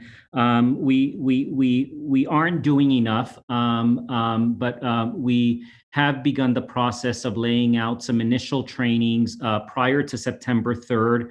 And I'll ask Mr. Harris just to remind us of the dates and the topics. But again, as you well point out, these are still based on one's ability to use and feel comfortable with technology. In the listening sessions that many of our board members were part of and organized, we did hear loudly and very clearly from our families that some of them don't know how to use technology either. I was deeply inspired by one parent who has a younger child at home who said, my child didn't know how to upload assignments, and I don't know how to upload assignments either. Well, that sometimes is hard for us, and we're operating in this space every day as well. So we have a ways to go. We have begun some level of conversations with some CBOs, some community-based organizations, who I hope might be in a better position to more quickly and more swiftly be able to provide some of those supports to our families. And we'll continue to be as creative as we can. I do like the idea again of reaching out to families. The idea of doing it telephonically. Again, the first step is to try to figure out how our current staff members who are bilingual in different languages can provide responses to our families. It's an area that we're fortunate to have a mock center that already had some of that capacity, but it's always limited. We have, I think, a vacancy right now in one of the languages. So we will continue to work through our partnerships with different CBOs, just hoping that together we might be in a better position to meet the needs of our families. Thank you, Superintendent Aguilar. I want to, and as we close out this item, I do want to acknowledge the tremendous work of the team and all the stakeholders who provided feedback on the various elements of the proposal. I am personally incredibly energized by the Antiracist Virtual Learning Center and the focus on ethnic studies that is both culturally responsive pedagogy, but really recognizing the role of trauma and racial unrest that we're experiencing right now in society. So I'm looking forward to seeing that actualized. I do also just want to, again, say to our families, you know, this is a proposal. We do not have an agreement on the opening of distance learning, and it is something that keeps me up at night. I know it is of tremendous distress to our families who are waiting direction as well. So we will continue to do everything we can to move this forward, keeping in mind the needs of each and every one of our students, in particular, the most vulnerable among us. Board President Ryan, if I might add to the superintendent's response to your prior question. Yes, go ahead. Last comment. I just wanted to add, ultimately our Family and Community Empowerment Office has done a lot of work of studying other districts. And so to Board Member Vang's point, they've studied other districts in terms of their engagement strategies. We do have work underway reshaping the fall program in terms of the parent learning pathways, very much focusing on the current reality. Some videos are underway as well in terms of alternative forms of communication. You know, we'll come back to something that Board Member Pritchett spoke to as well. The Parent Teacher Home Visit nonprofit actually has really done a lot of leading work in the spring around changing the notion of the Parent Teacher Home Visit, recognizing that certainly for the fall and probably this whole school year, the notion of a Parent Teacher Home Visit is going to shift obviously from physical to virtual. And so, for example, this past June, we had our annual training. And typically we have maybe 50 teachers participate. This past June, we had 300. So we recognize that Parent-Teacher Home Visit will potentially be one of our key capstone connection points as well with our families. To the superintendent's point, obviously there's lots more we can do. And obviously we're trying to be agile and think through ways of leveraging our resources differently, but through reshaping the curriculum and the Parent Pathway program, videos, of course, but then also our Parent-Teacher Home Visit program, we are attempting to rise to the challenge and definitely want to meet the needs of all our families. Thank you so much, Mr. Harris. So with that, we're going to go ahead and close out this item. Moving on to item 7.2, the California Collaborative for Educational Excellence, which will be presented this evening by Carla Estrada, Deputy Executive Director of Systems Improvement and Innovation. President Ryan, if I can just introduce our colleagues very quickly and just remind our board that several months ago, our partners from the California Collaborative for Educational Excellence did report to us on an effort that they were going to launch in Sac City Unified. And we're very fortunate to have them back with us to discuss the SIR process, which stands for Systemic Instructional Review. They have been conducting empathy interviews with a wide variety of stakeholders, including our labor partners, staff in CERNA, at school sites as well. And they will be talking about what to expect as part of this process. I'm just want to just continue to express my appreciation for this partnership. I feel very fortunate that we have experts from CCEE providing support as we continue to improve our systems here in Sac City Unified. We're actually fortunate today to be joined by CCEE's Executive Director, Tom Armelino. Mr. Armelino, you met him when he was here in person several months ago, but he's been able to join us today as well. And I'll turn it over to him and his team to introduce others and then talk to you about the process. Yes, well, good evening, everybody. I really appreciate the opportunity to be here. And it was really a pleasure to listen to your team and your incredible educators who are preparing for this incredible school year. These are just amazing times. I don't know how else to describe it. I just think you're very fortunate to have so many passionate folks who are really trying to dedicate everything they can to have school ready for our students who really need us during these times. So I appreciate your leadership as well and the opportunity to have this time with you tonight. I realize the time is short, so I'm going to speak just real briefly, and then I'll turn it over to Carla too. So if we could have the next slide, please. So this is the team that's been working with you too. And I want to remind the board, as Superintendent Aguilar expressed too, we've been in the district for a little bit over a year and a half, working with Superintendent Aguilar, as well as some of the members of the County Office of Education and Dave Gordon and his team. And then we've had our professional experts here that you see. So Dr. Carla Estrada, our Deputy Executive Director, is leading the work in particular, and she's doing the heavy lifting and really working strongly with your team. Dr. Matthew Roberts is new to our team. He's a former superintendent actually in the Sacramento area and comes from the community college as well, and really excited to have his leadership. Many of you have heard, I know you know Dr. Judy Elliott well. She is our professional expert and has really been working with your CAO and Christine, and we really feel fortunate to have her expertise. We also have Nancy Brownell, who's been a team member of ours from the very beginning and working with the district and really helping with the systemic instructional review. And then our Do Everything gal, Rocio Gonzalez Fausto, who really works closely with Carla and the team and does a lot of the work behind the scenes and really has helped us shape our SIR process over the years too. So I think you'll hear a little bit from each of them tonight. Next slide, please. So our topics to be discussed, obviously we're going to talk a little bit about the system of support and how it works. And in particular, it's really important for folks to understand around the system of support that our role in the CCE is really to work in partnership. It's really to be a collaborative effort.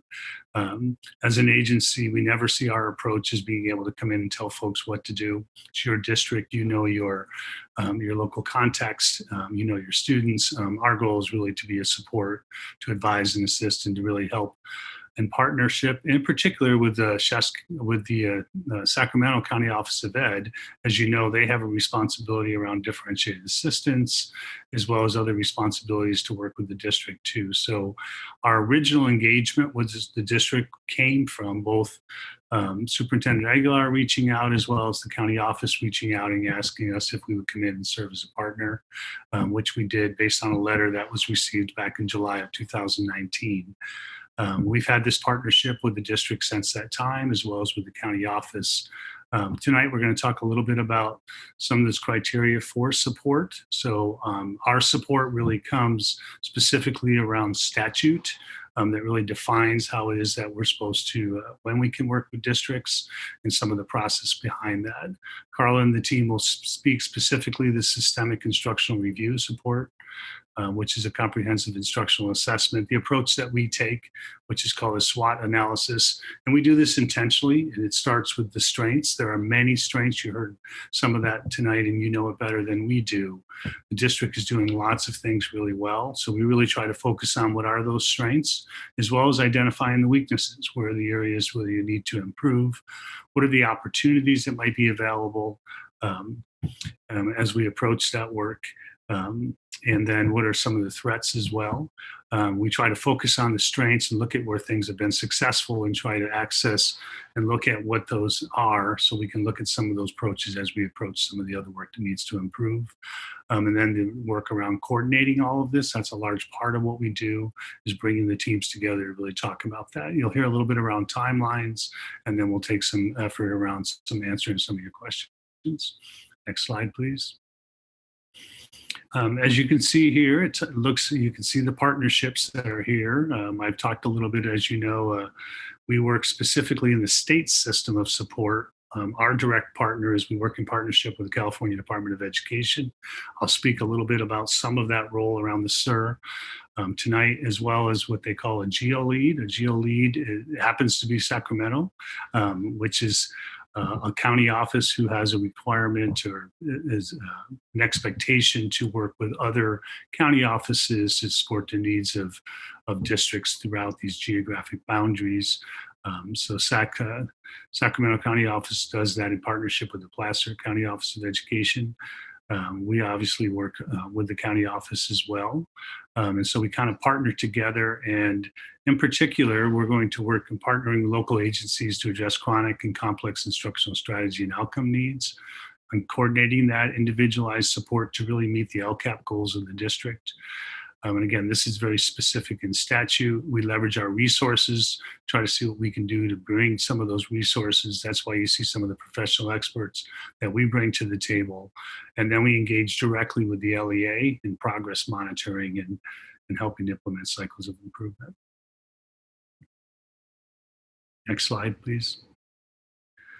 So I want to take a moment and have you understand too, and I'll speak briefly to these 4 areas and a little bit more as well too. So as I mentioned too, when we came in a little bit over a year ago, we have many different ways that we can be a resource to a school district. In particular, in statute, it calls out some of that responsibility is where a county office at any time can reach out to us and ask if we can be a support in some of their work around differentiated assistance. And originally our work and the work up into this data that I'll share a little bit and some of the SED code that I'll share tonight has really been specifically in the request of the county office. And again, I say that we had been working with Jorge and his leadership. He had been asking for some support and really wanted some partnership prior, but the county office really has the responsibility, and in statute, in order for us to work in the district and be able to use our resources, it actually has to come from a recommendation from the county office. As I mentioned, that happened in July of 2019. Another way that we have an opportunity where we can work with the district is based on the dashboard data. And so you can see here this criteria. So prior to the dashboard data that came out in the fall of 2019, this was the first time that we had 3 years worth of data, and that based on the statute that's defined here in 52064.5, any district that has 3 or more pupil subgroups who are identified pursuant to section 52052 in Ed Code, if the school district has less than 3 pupil subgroups or all the school district's pupil subgroups in 3 out of 4 consecutive years. So what that really is saying is that if you have 3 subgroups or more who have been read, have qualified, have been read on the dashboard for the same areas, for over 3 or 4 or 3 out of 4 years, and as you know, we only have 3 years worth of data, then they can be referred to the CCE, and I'll talk a little bit about that. Sac City happens to be one of 4 districts in the state that qualify for underneath this education code. So that's what really we're going to speak to tonight, and in particular, why we are doing the SIR. What the statute says, and we're going to really focus on these first 4 pieces, but I do want to share with you some of the other information that speaks to the statute. So the statute says if you're a district that you qualify, right, based on this dashboard data, then the CCE has to come in and provide advice and assistance to the school district and the county office in this work. So we have a responsibility. And it really is based on supporting the superintendent of public instruction, Tony Thurman, and his team. So the CCE, along with the county office, has this responsibility to report on the ongoing progress of this implementation to the state superintendent. So what we have to do basically is we have to come in and we have to kind of examine what's going on in the district, and really from the instructional lens of trying to take a look at what is the district doing, and in particular around these 3 or more pupil subgroups to support their needs. And so we have chosen to do our systemic instructional review in order to be able to gather that data. We really see that as an opportunity, as I mentioned earlier, to really try to define where the district is doing some things well and areas where that they can improve. So that's the process that we use. And then based on that, and you'll hear a little bit of that tonight too, what's unique about some of our work is that once we've done that systemic instructional review, it's really intended to inform the work of the county office around their DA process and to provide feedback for the district. What's unique about the CCE is that we also choose to stay. Right? It doesn't require us to stay, but we choose to stay because we really see our role as a partner in this work. And so once we've determined that, we try to use our resources along with the district's resources, as well as the County Office of Ed, to collectively work together to see what we can do to help support the district. So what we have chosen not to put here is that there are other steps in this process to where once we've done the SIR and once we've continued to stay in the district, we also have to continue, as it mentioned, we have to progress monitor. So we have to continue to give feedback to the district as well as the county office and as well as to the state superintendent. How is the district doing towards implementing some of the strategies or some of the things that will be identified in the SIR in order to help these particular student subgroups? So what happens is as we continue to do that, there will be a process where down the line, and it depends on how long the process takes and we work together, but generally within a year and a half, we'll have to come back and we'll have to do another deep dive using the SIR process again, as we did in the very beginning, to really determine what progress is the district making.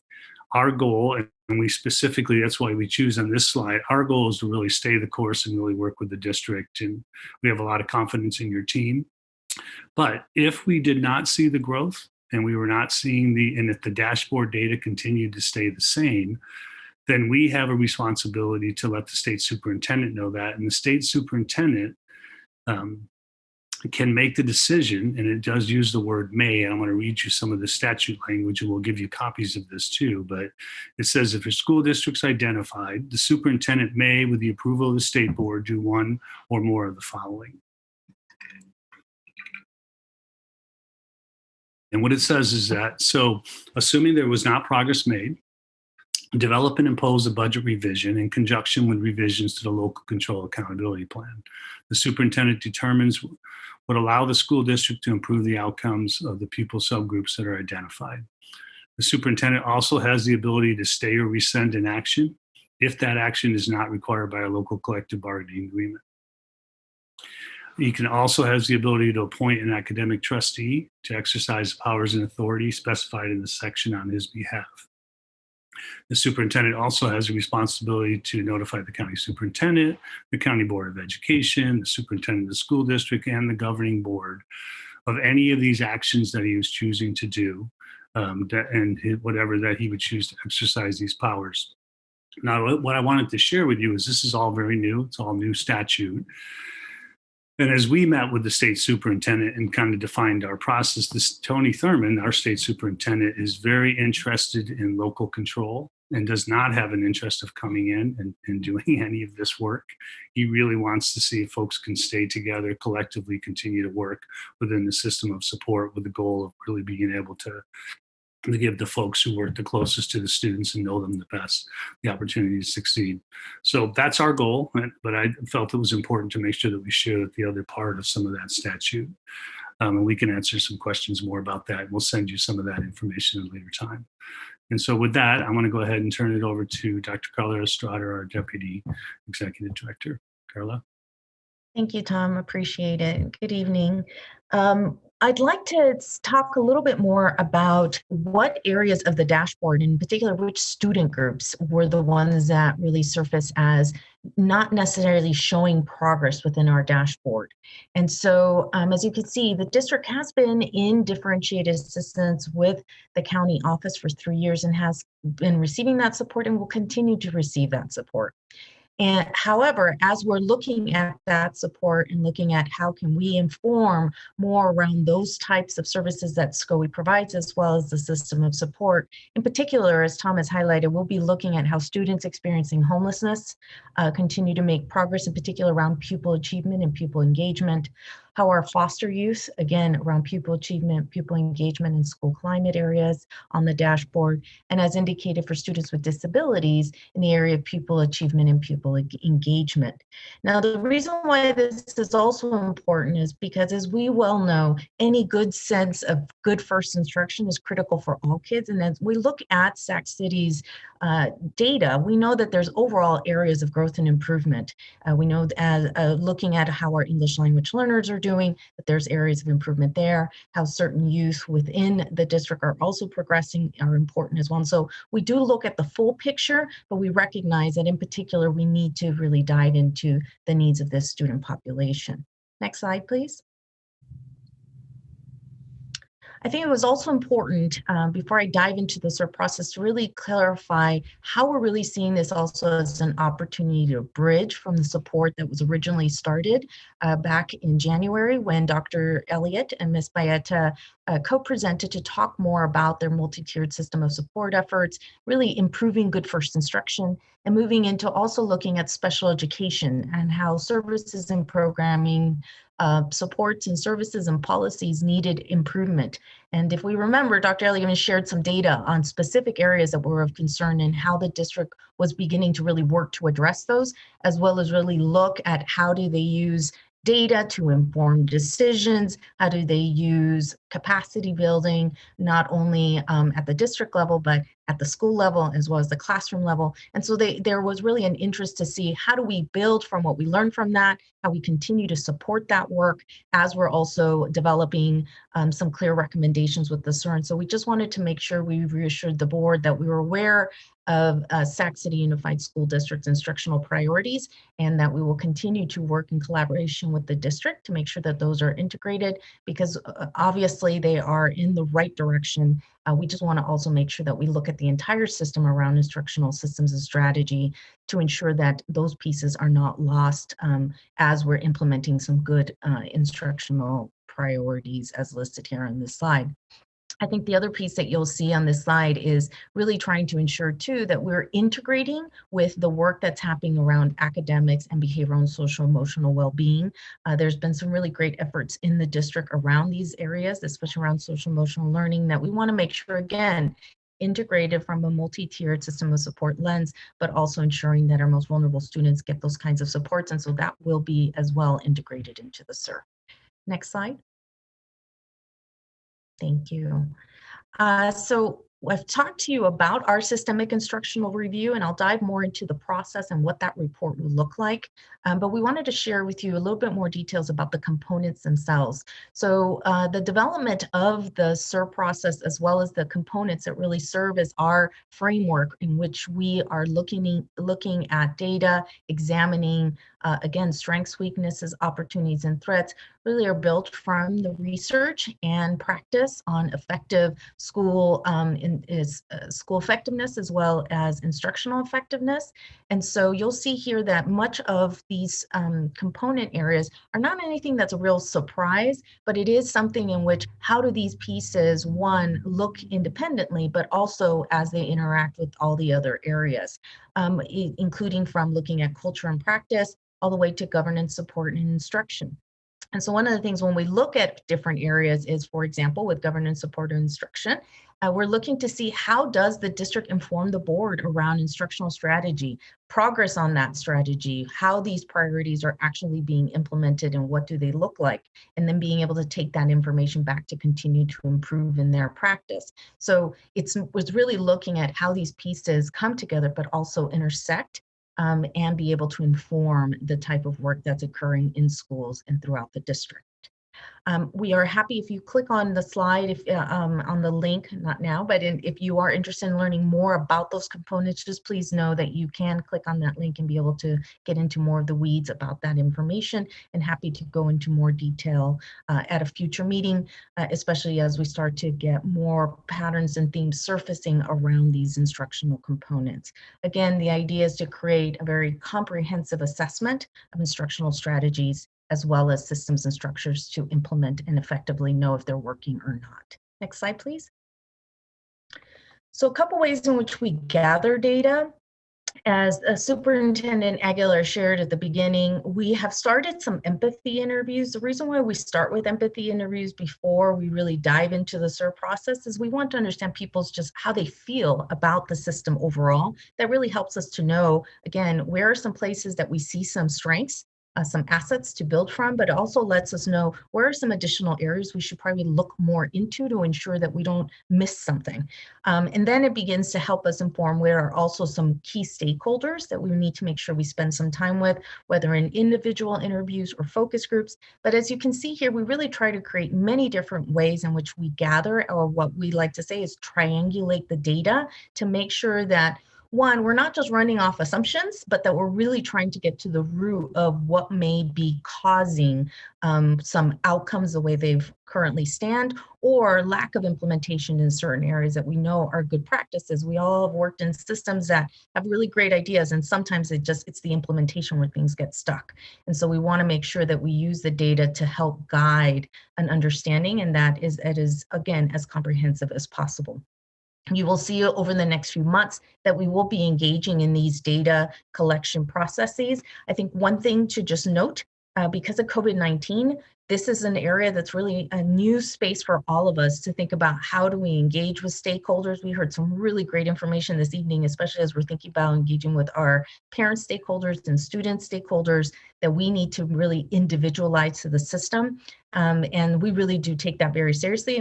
And with COVID-19, we have to be even more careful about that. And so we look forward to really thinking about what would work best for the district based on those who know their community most. Also, classroom observations. That's going to be very different than typically when we go visit schools. You know, in many cases, we visited every school and we'd go and visit every classroom and just try to see what's happening as far as these are the instructional strategies you said you were focused on. Is it actually happening in the classroom? Why or why not? And that is going to look different now. And so we are going to be working with the district to really figure out what type of lens we want to include around distance learning. But I also think it's an area that we may need to just note that we'll have to come back to really look at in-class instruction, because it is critical for us to be able to inform and triangulate some of this data. Next slide, please. So once we've completed data, done an analysis, been able to pressure test some of these patterns and themes that we've found to make sure that we've triangulated accurately, then we really do time on report. The report is really structured on highlighting bright spots that are occurring in the system to ensure that we can really leverage those within the system. There's a reason why these work well in Sac City Unified, so let's really make sure that we think about that as we make recommendations. Within the report, you will also see that each of the 12 components will have a SWOT analysis, so you'll know the strengths, weaknesses, opportunities, and threats across each of the different 12 instructional components. And you will also see within the report some clear recommendations, some findings, as well as clear recommendations that will be provided. And then once that SIR report is created, and we do engage with the LEA as well as the county office for feedback to make sure if there, again, anything that we may be missing, but also because it then helps inform the action plan and progress monitoring that we will be engaging in together, and reporting back and being able to say this is the areas of progress we made based on these recommendations, as well as areas that are associated student outcomes. How can we actually show that we're making progress or that we've actually made an impact on student outcomes and pupil achievement? Next slide, please. So our general timelines, we thought it'd be important for the board to just be aware of and the public as well, of our general timelines. We call them general because especially right now, things can change, and we know that people's time might be focused on other things, and rightfully so. So we try to be very flexible, but make sure that we do try to stay to some type of timeline that will ensure that things are predictable and folks know when the report will be completed. So again, Listen and Learn occurred in July, and we'll continue doing data gathering and analysis between now and November. The SIR report writing and calibration, we should have a first draft, second draft, and then final draft in December. Our aim is to be able to provide the district and the county with the initial report before winter break. Once again, those reports are completed, the real work comes, and which is really engaging in multi-agency meetings to understand what will be a priority, what are supports that are in place or need to be put in place in order for the district to effectively meet and show progress. And of course, great impact for our students of most importance. Next slide, please. After the SIR occurs, again, we have identified priorities. We will coordinate meetings, as Tom shared. We also will be providing updates to the CDE as well as the State Board of Education, just so they know what we're focused on, what progress we're making. And I think this is another very critical, important part is our communication plan. We know that we'll be engaging many people throughout the system, and folks always come back and ask us, so what happened? And so it'll be something that we will be working with the district to ensure that once a SIR is done, how do we want to communicate and circle back with all of the different stakeholders to understand what were the results of the SIR and how the district aims to be able to address them. Next slide, please. And so with that, we will leave it to questions and clarify any comments as well that may come up. We welcome them, and thank you again for this evening to be able to share with you where we are with the SIR process and the purpose for doing that. Thank you so much, Ms. Estrada. We deeply appreciate the support of CCEE and the partnership that we've had with you. Do we have any public comments on this item, Anne? No public comments. Okay, with that, we'll go ahead and take board member questions and comments. I just want to remind everyone we're about an hour and a half behind in the agenda. So if you can please keep your comments brief. Board member Garcia. Yes, thank you. I'll be short. So I just for point of clarification. So the SIR, the systematic instructional review, will only relate to the 3 student subgroups that essentially trigger differentiated assistance. Am I understanding that? That's a great question. Okay. So we do examine that in particular, but we actually look at the entire system and instructional strategy, because as we shared, good first instruction is critical for any student, and especially amongst this student population. As you'll see, your homeless population are really impacted by the strategies that the rest of the system does engage in. So we look at all of the system. Okay, great. So because that's, I thought what I understood, but I just needed to make sure maybe this was just the trigger, but it wasn't necessarily limited to the work. And then the opportunity, will the board hear sort of a follow-up presentation after the report or somewhere? We would be happy to. We would work with Superintendent Aguilar to be able to arrange that and be able to circle back. This is part of the communication plan that we shared, being able to share back with others, what was found in the report, but we really do work in leadership with the superintendent to determine that. Excellent. And then my last just brief question is, I'm looking forward to seeing what comes back. So my last question is the LCAP PAC, sort of what's their role and when do they get to get a deep dive on what comes back as they are, critical to and developing and informing the LCAP. So just wondering what that looks like. Mm-hmm. Again, we would work with the district to how we start. And as far as in the SIR process itself, we work with the district as well to identify important groups that help inform the data and tell us. So we're really at that critical point where we're identifying focus groups. And so this will be one of the focus groups that we would sit with to understand further what the process has been. Obviously, the LCAP is a critical part of what we look at and really think about where the focus and investments that the district is making around instructional strategy are they aligning, and so that group will be an important one to circle back with as well. And because you mentioned that if I have just one brief follow-up, then what comes to mind also are DLAC and CAC and the African American Task Force. Now that it's a standing committee, will those also be part of that process of those have already been identified? Great. Thank you. I'm sorry. Yes, they have been identified, and the beauty is also as we go through, we'll identify other groups. The CAC, for example, is also a group that we'll be spending time with. And then over time, again, we identify other folks that it's critical to, who have been long partners of the district and who can really help inform that. So, yes. Thank you so much, Board Member Garcia. I think alongside that, and you began to answer this question, really about how we're engaging the stakeholder groups for the student populations that have triggered this work. And so I would like to hear, you've identified parent groups, many of them through standing committees and the board.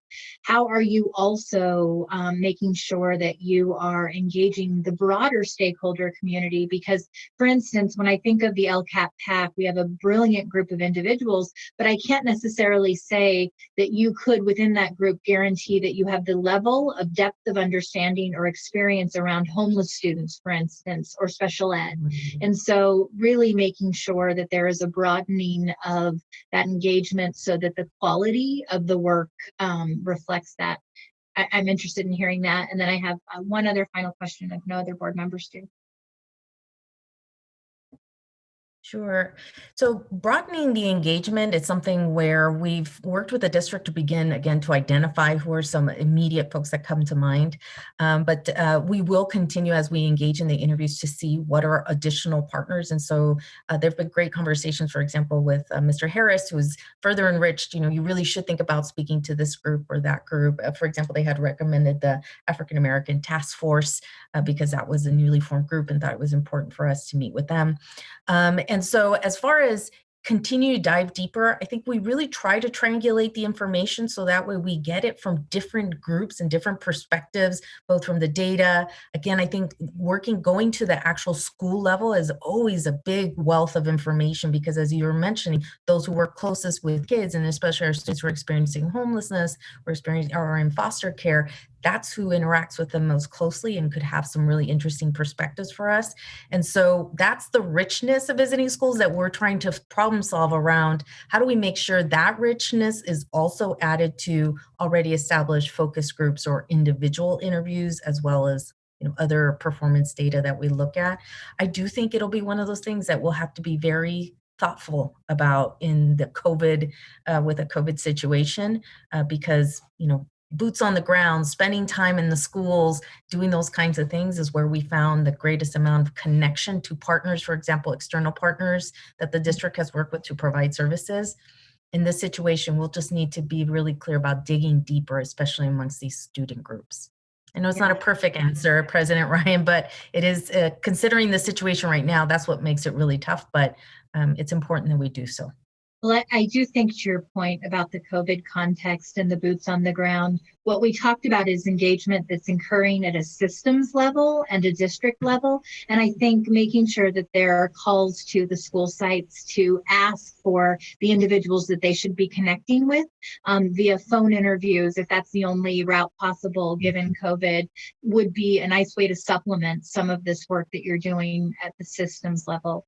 I did want to also ask, our CAC and our Coalition for Students with Disabilities have been very excited about Judy Elliott, her incredible support, her ability to take some of the special ed audit recommendations and move them forward, and the multi-tiered systems of support. And so my question is this CCE work going to include the multi-tiered system of support? Is that a parallel track, or is that work in essence ended and resting with the district now? Yeah, absolutely. Great question. That was really important for all of us. Judy is here with us as well as Nancy Brownell. And one of the things that we've been very focused on is bridging that work. That was why we wanted to make sure we called that out in our presentation. So those who've been working in that space with Dr. Elliott and of course Ms. Baeta, that we've let them know that that is not something that's going away. If anything, it is a parallel process, but it's also informing the work with the SIR. Dr. Elliott is a key member of the SIR team. And again, because she's involved in a lot of these meetings with the different educators, as well as looking at data, working with central office staff, so on and so forth. And so we want to make sure it's informing that. And so it will continue to inform, and it will be part of our ongoing support as we continue to move forward. Thank you. I'm incredibly relieved to hear that. I think that it is going to potentially be transformational for students in the district. Do we have any other board member questions or comments? Board Member Morawski. I just wanted to make sure you know that you have an eager audience for this report when it comes out, and I wanted to thank you for working with our district, and I really look forward to seeing the report. The presentation was excellent. Thank you. Thank you so much. We look forward to it, and please know that if board members also want to spend more time with us, we do an outreach, and we look forward to if folks are open to be able to give us some time on some thoughts on some of this instructional work.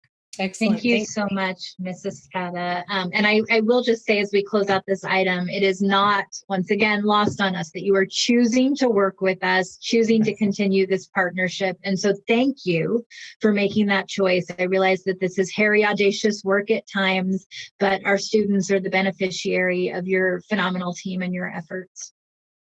No, thank you. We're grateful for the partnership and the commitment of the folks in the district, of community members. Just in our initial empathy interviews, there's so many folks so committed to the success of the students of Sac City Unified School District. We're honored to be able to work alongside with you in that work. Yeah, thank you. Again, President Ryan and board members, I just want to thank Mr. Armelino, Mrs. Strada, Dr. Elliott, Ms. Brownell, for all of the time, energy, and effort that they've put into this process. I'm sure they will have interviewed at least 20, 30 people by the time this is done. And then, of course, all of the data analysis and the other aspects of this process. So I look forward to the continued partnership, as well as the support that they've provided to us during the process. Just given their extensive network and ability to find additional supports to help us meet the needs of our students. So again, thank you, Mr. Armelino, to you and your team.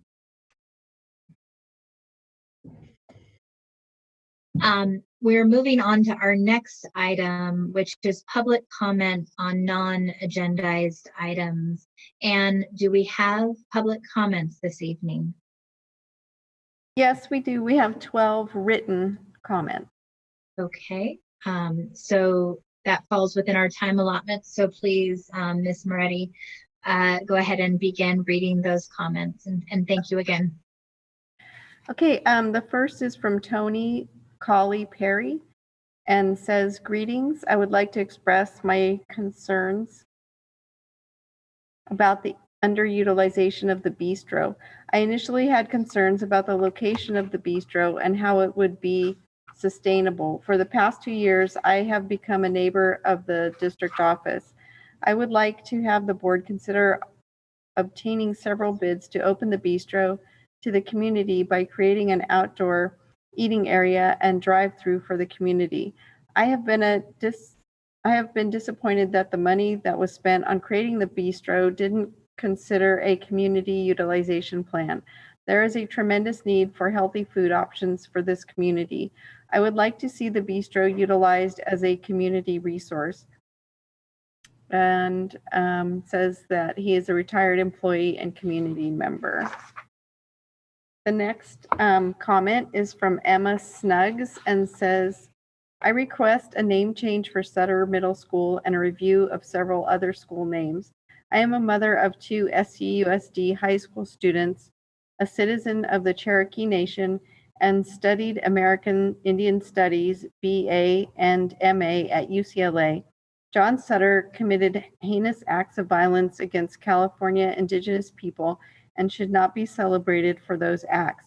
The use of his name erases and dismisses indigenous peoples and survival. I invite the SUSD School Board to participate in a discussion about this matter.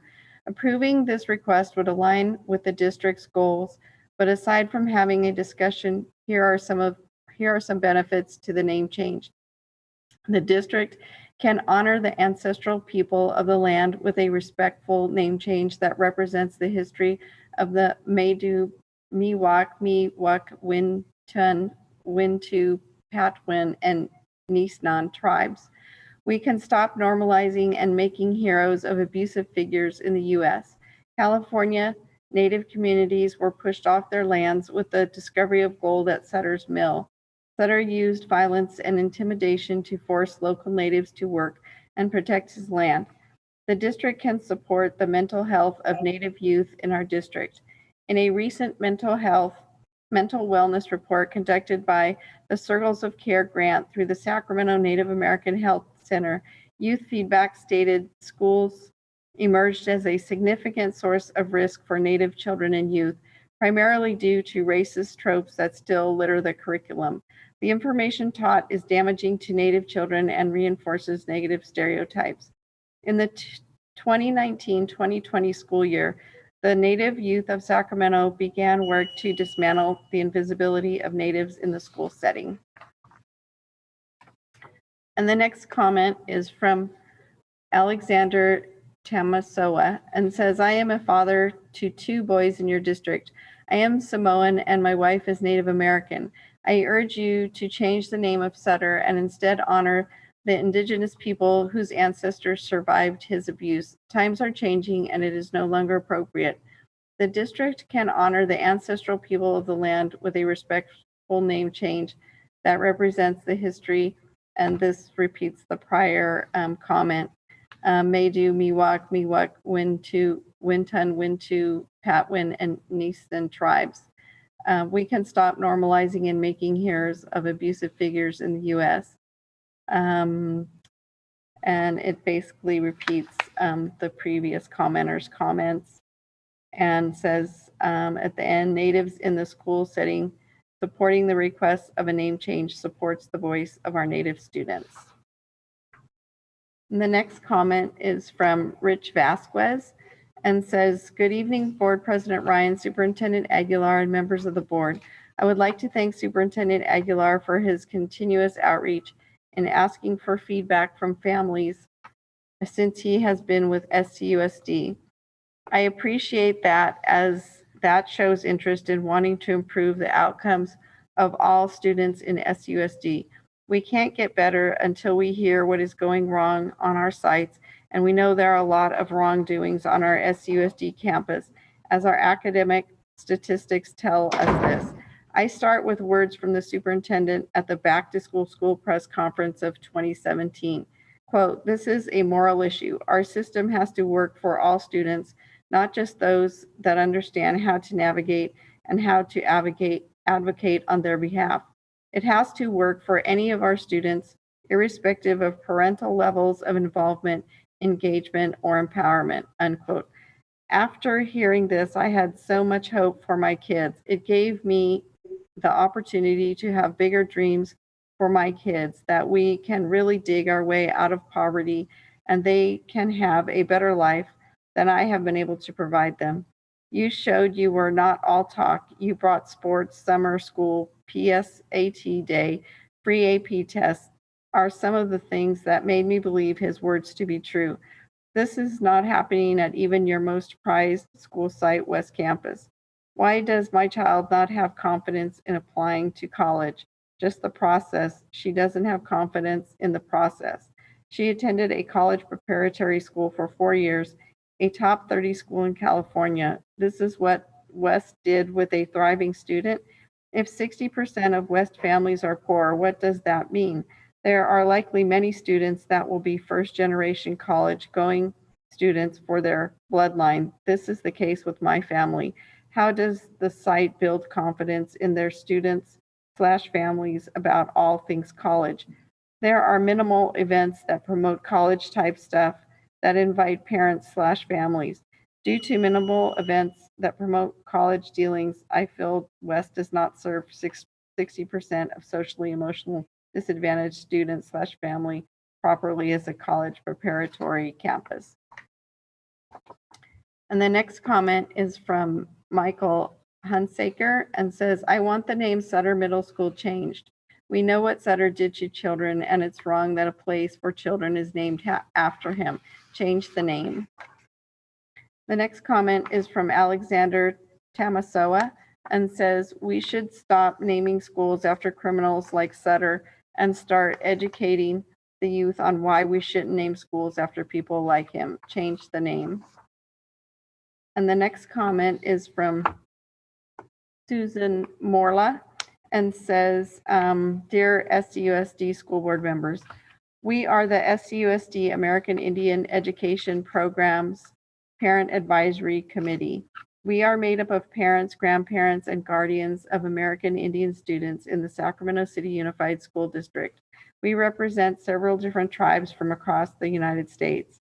In the 2019-2020 year, we had 141 students enrolled in the program, but over 900 students self-identified as American Indian in the district. We are recommending a name change for Sutter Middle School and a review of several other school names. This recommendation comes at a time when statues are being removed and name changes are happening across the country.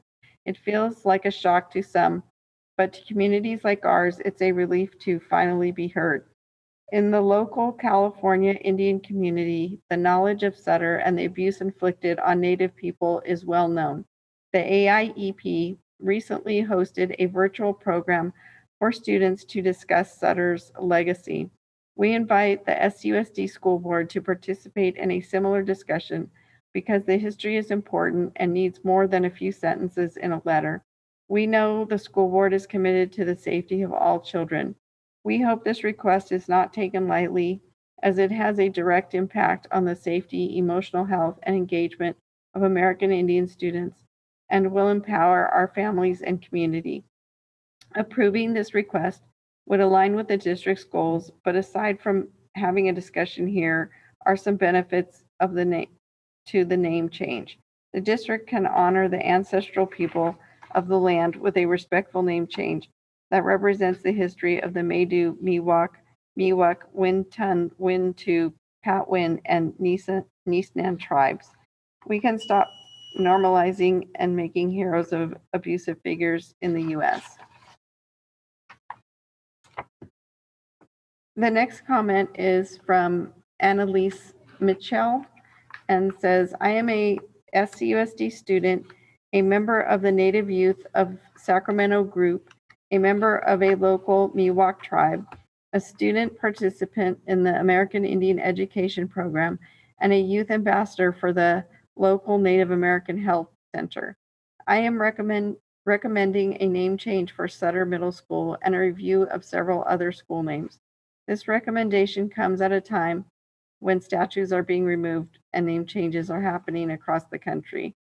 It feels like a shock to some, but to communities like ours, it's a relief to finally to be heard. My first knowledge of Sutter did not come from school. My mother taught us the history of Sutter and the genocide and destruction he caused my relatives. It is time for change. It's time this community stops praising a terrorist. Seeing statues and properties of an individual like Sutter creates emotional distress and anger within me. We know the school board is committed to the safety of all children. Please change the name. We hope this request is not taken lightly, as it has a direct impact on the safety, emotional health, and engagement of American Indian students and will empower our families and communities. The next comment is from Cindy Lamar, and it says, we, the undersigned, request a review of schools in the Sacramento City Unified School District named inappropriately after individuals who have caused irreparable harm to Indigenous populations, most egregiously John Sutter and Peter Burnett. We understand times change and people become more aware of the background and history of names. A thorough review of these schools will help bring about a better education for all students and recommend a committee be formed to help with this task. It is important as board members to ensure racial equality is foremost on your agenda, and thank you for your attention to this matter, especially during this time when an effort to address racial disparity within our communities and public schools is so important. And this is from Cindy Lamar, Britta Guerrero, Virginia Hedrick, Al Osorio, Calvin Hedrick, Jim Keddy, David Hetstuman, Yamoni Hedrick, and Leah Hawkins. And the next comment is, I am writing in support of the name change of Sacramento City USD and Sutter Middle School, and it's from Tawia Garcia. The next comment is from Dalton Brown and says, as the indigenous inhabitants of the Sacramento Valley, Wilton Rancheria formally requests that the Sacramento Unified School District undergo a thorough review of its campuses for appropriateness of those individuals whose names appear on each campus. Most significantly, we strongly encourage the district to immediately remove and replace the name of John Sutter on your campus. John Sutter, who is famous for his prowess as a businessman and pioneer of California, was also a brutally violent man. While we could list dozens of documented accounts of his violence against our Miwok and Nisnan ancestors, it speaks volumes about his character that he frequently would burn down our ancestors' ceremonial roundhouses in order to, quote, motivate our people to work harder in his mining camps and settlements. This act is nothing short of terrorism and a blatant act of religious intolerance and cultural genocide, and demonstrates exactly the type of brutality that John Sutter was known for by our people. We request that the school district formally consult and discuss its school's naming conventions, as the tribe has existed in this valley since time immemorial and remains an important stakeholder in the local and state communities. We look forward to working with you. And the next and last comment is from Emily Mizukami and says, our campaign to rename Sutter Middle School after an individual more deserving instead of a racist colonizer has more than 1,000 signatures and support from parents, students, and members of the Native American community. Please update the community on this issue's progress and whether we need to form a community advisory board. Students should be proud of their school's namesake. John Sutter enslaved Native Americans. Other schools are named after people who believed in eugenics and a man who had many African slaves. Let us honor our wonderful community members, past and present, with new names for these schools. Thank you, Ms. Moretti. Superintendent, before we move on to item 9.0, communications and organizational reports, can I just request that you come back to a September board meeting with an update on the staff point person for the committee that will be formed to look at alternative school names? I know that this was a project that unfortunately, with staff capacity issues and not having many of the staff who would normally be in place right now, has not been able to move, but would love to have a status update and a realistic timeline to demonstrate that this is something that we are going to be moving forward on. And I want to thank all of the comments from our Native American community tonight. Absolutely, President Ryan. And just for purposes of providing one update, our staff has begun the process of looking at names of all of our schools throughout the district as well. We will provide information of existing board policy and administrative regulations related to the process of changing names as well. And we will do that as quickly as possible. Thank you, Superintendent Aguilar. Item 9.1, employee organizational reports. Our first organizational report will be read by SCTA or Ms. Moretti. Is it a live comment? It is written. Okay.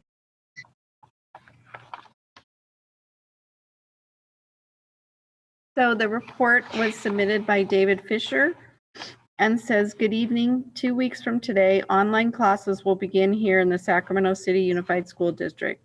Over the past several months, hundreds of teachers, school nurses, psychologists, librarians, counselors, social workers, and others have been working hard to develop a robust distance learning program for our district, one that balances the academic and social and emotional needs of our students, parents, and educators. We are living an extraordinary traumatic time, and our proposal takes that into account. First and foremost, our proposal ensures that students and staff have the technology with connectivity required to implement a robust district distance learning program. Technology must be extended to every student, not just every family, and to all staff who will be engaged in distance learning, including substitute teachers, instructional aides, and others. Second, along with that technology, staff needs professional development. This training should not just focus on the technological aspects of district distance learning, but now more than ever, we need to confront the institutional racism that affects SUSD and permeates American society. As we have advocated for nearly 5 years, all staff should be provided implicit bias training, a board policy that was adopted in 2014 and never implemented. It's time to act. Third, our proposal provides for instructional minutes and structured daily schedules that meet students' academic and social emotional needs and values the professional expertise and judgment of classroom teachers. Fourth, our proposal provides for an ongoing structured engagement between teachers and the district to help guide, coordinate, and troubleshoot the implementation and development of distance learning. Fifth, our proposal makes use of all available staff, including school nurses, librarians, substitutes, training specialists, and instructional aides to provide the necessary interventions, avoid split classes, and to make distance learning as successful as possible under such challenging circumstances. Sixth, our proposal would make accessible upgraded curriculum options and software to give more online resources to students and teachers. Finally, our proposal calls for a smart start to distance learning for the first 6 days of school to allow for a phased-in implementation.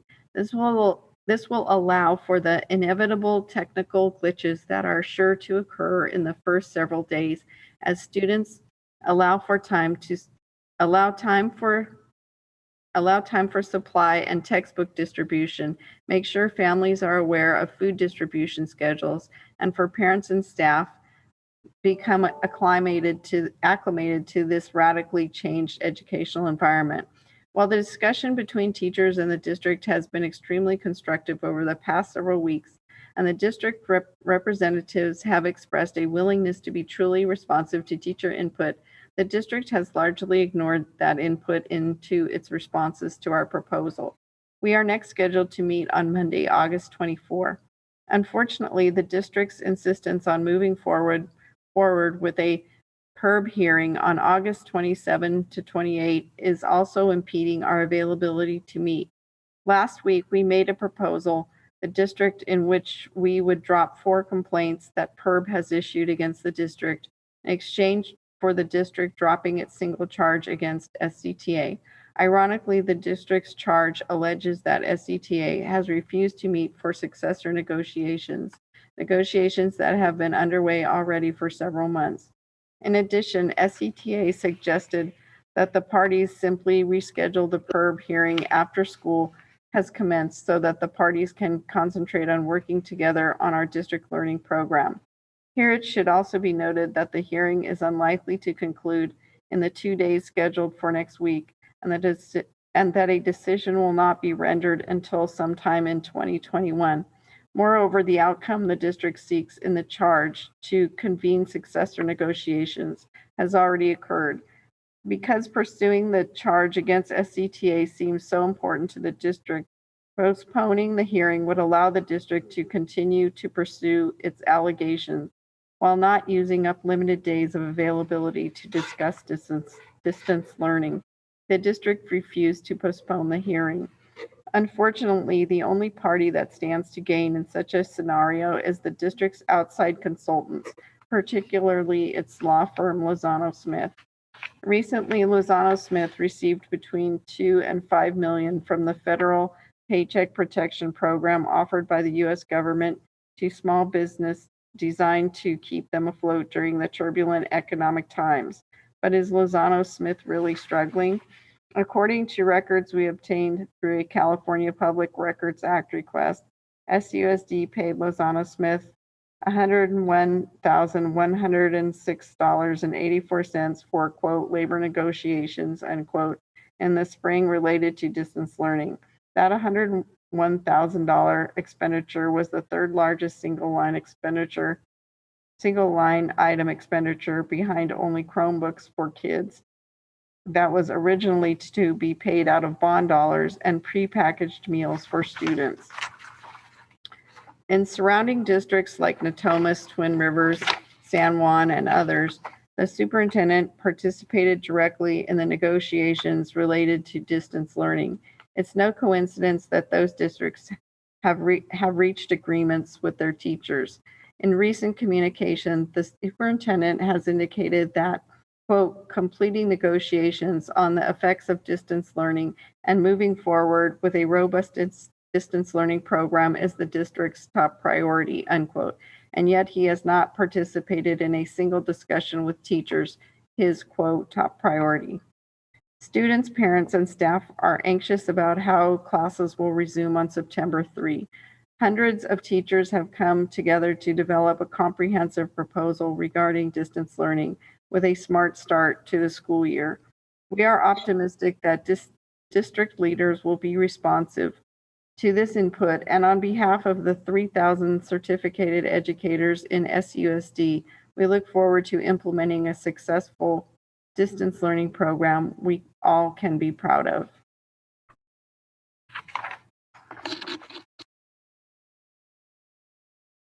Thank you, Ms. Moretti.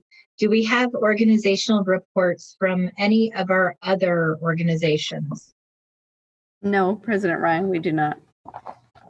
So with that, we will move on to item 9.2, the District Parent Advisory Committees.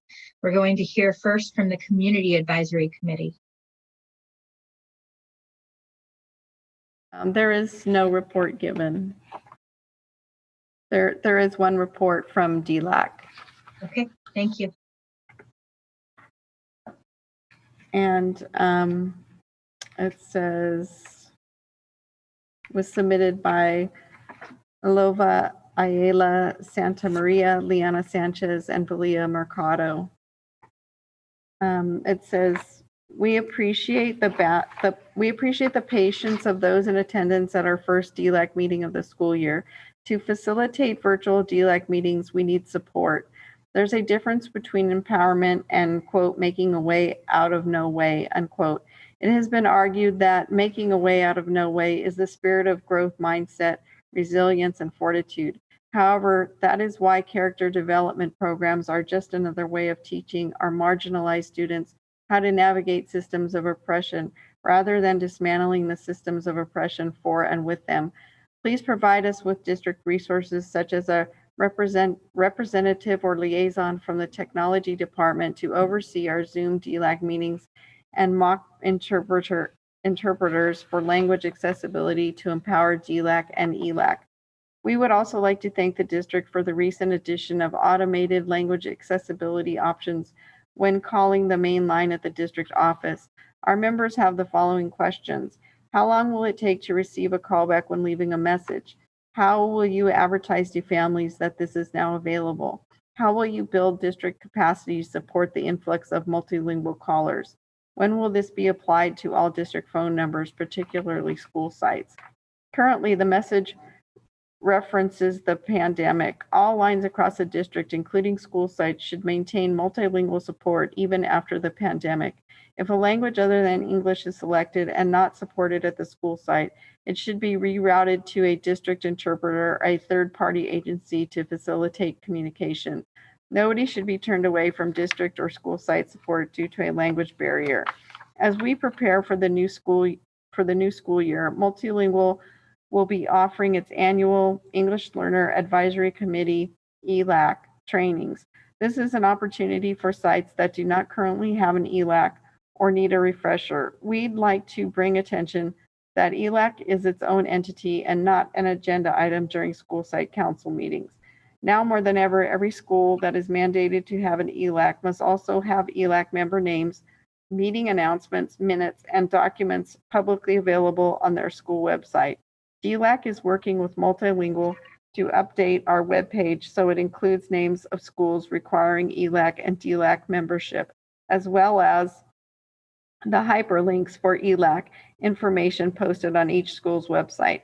Any communication from the district or school site must be language accessible within our district's top 5 languages, including communication from administrators and classroom teachers. This will require building the capacity of Mock Center to facilitate two-way language support. We would also like to personally thank Superintendent Aguilar, Board Member Vang, and Board Member Garcia for participating in our first meeting and extend our invite to all board members. Our meeting dates are posted on the DLAC website. That's the only report. Thank you, Ms. Moretti. Item 9.3, Superintendent's Report.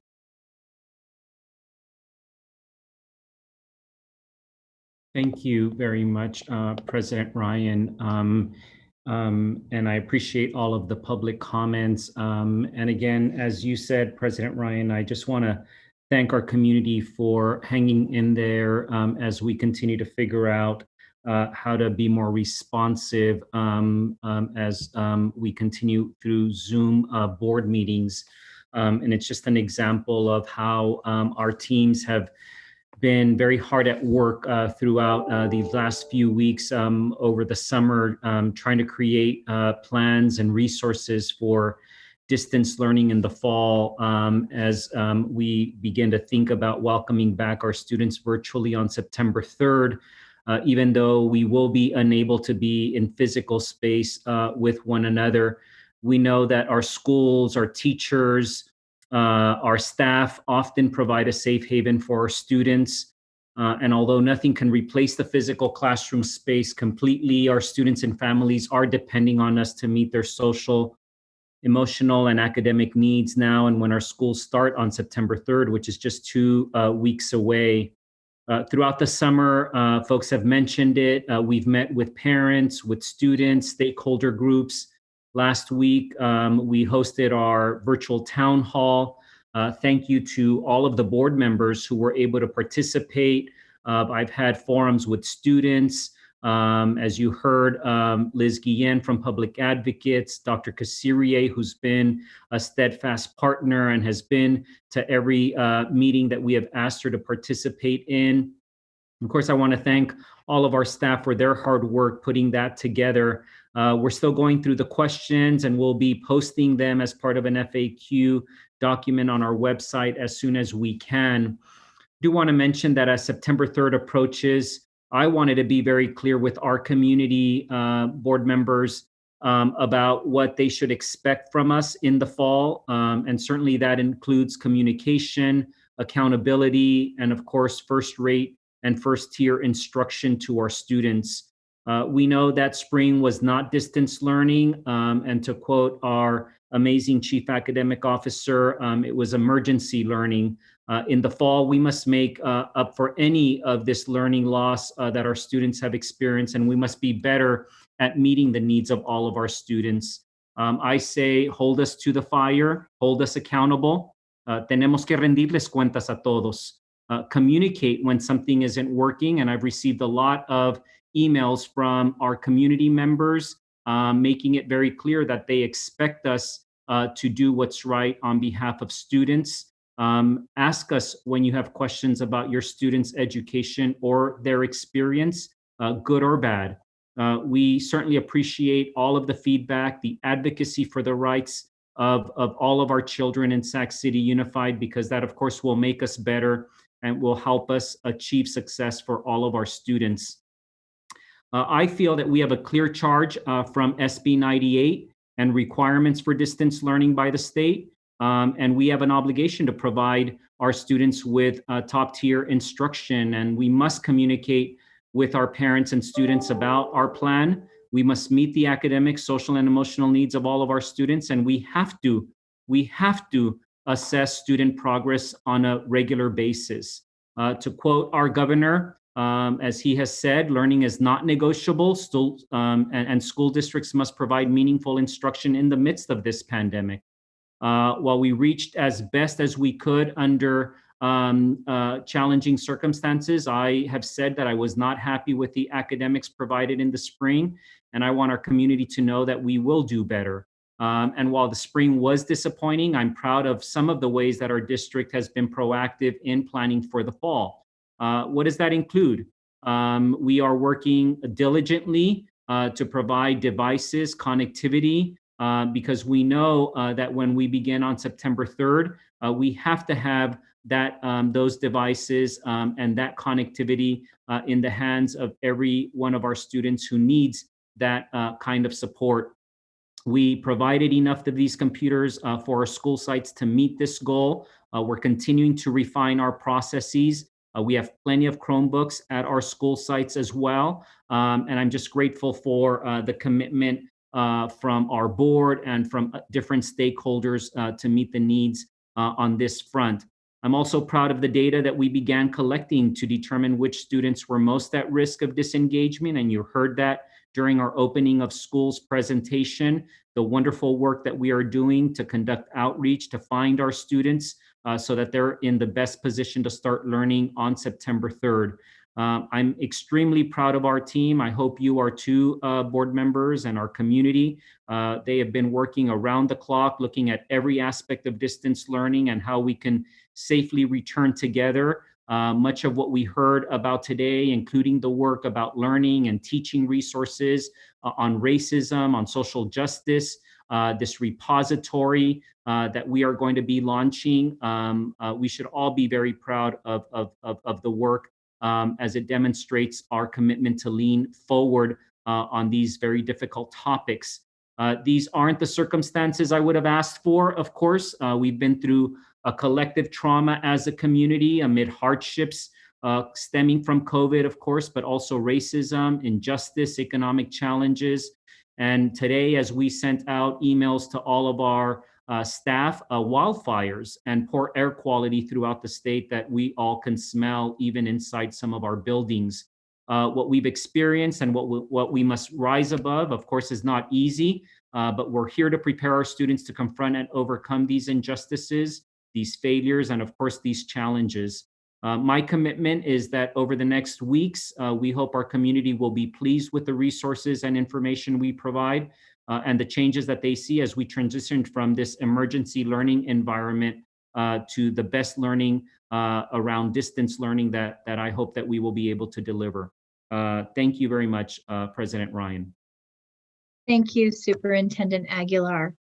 Item 9.4, President's Report. I do want to take a moment to recognize the extraordinary challenges that our state, our country, our world is facing. In California alone right now, on top of having to navigate the health implications of a global pandemic and the trauma associated with the unmasking of racism in a visceral way, we're dealing with more than 300 wildfires across the state, and one needs only to step outside their home to feel the thick, dusty air that frankly is suffocating. And I think it is a metaphor for what many of us are experiencing as we're trying to understand this moment in time. I think it would be an understatement to say that this is one of the most challenging periods in our lifetimes, and the implications on our children remain to be seen. We've talked a lot as a district over the years about this idea that the system is inequitable by design. We've quoted Deming and this idea that the system is designed to get the results it gets. And if we unpack that, what that means is that when we fail to meet the needs of our most vulnerable students, we have created and upheld a system that was meant to perpetuate those inequities. I share that because I thought, as so many of you did, that when we were faced with a global pandemic, when we were faced with the reality that millions of people potentially across the world would die, that all of a sudden our focus would shift and the crisis would unite us in a spirit of humanity unlike anything we had ever seen before. And unfortunately, what we saw is that though the world was upside down, the same issues that continue to plague our students and families in our own backyard persisted. It hurt me. It hurt the community members that I've continued to interact with, the amazing teachers who rose to meet the moment, and the staff who have refused to accept anything less than meeting the needs of each and every one of our students. About a year ago, we unpacked the root causes of some of the inequities in Sac City, and one of our parent leaders, I thought, put it most beautifully. She said that we in Sac City don't believe in the ability of each and every one of our students to learn. And I wanted to bring that up tonight because as we move towards distance learning in these uncertain times, in these unprecedented circumstances, there is a desperation unlike anything that I've experienced before in my life. Someone told me that it feels like this convergence of all these forces is akin to Armageddon. And so what happens is that the most vulnerable among us are told to accept whatever can be offered. That when you're hungry, you should be happy if any food comes your way. When you don't have access to learning, any learning is better than none at all. When you don't have a roof over your head, you should be content with a sleeping bag. And I will say, as our school districts go, so our society goes.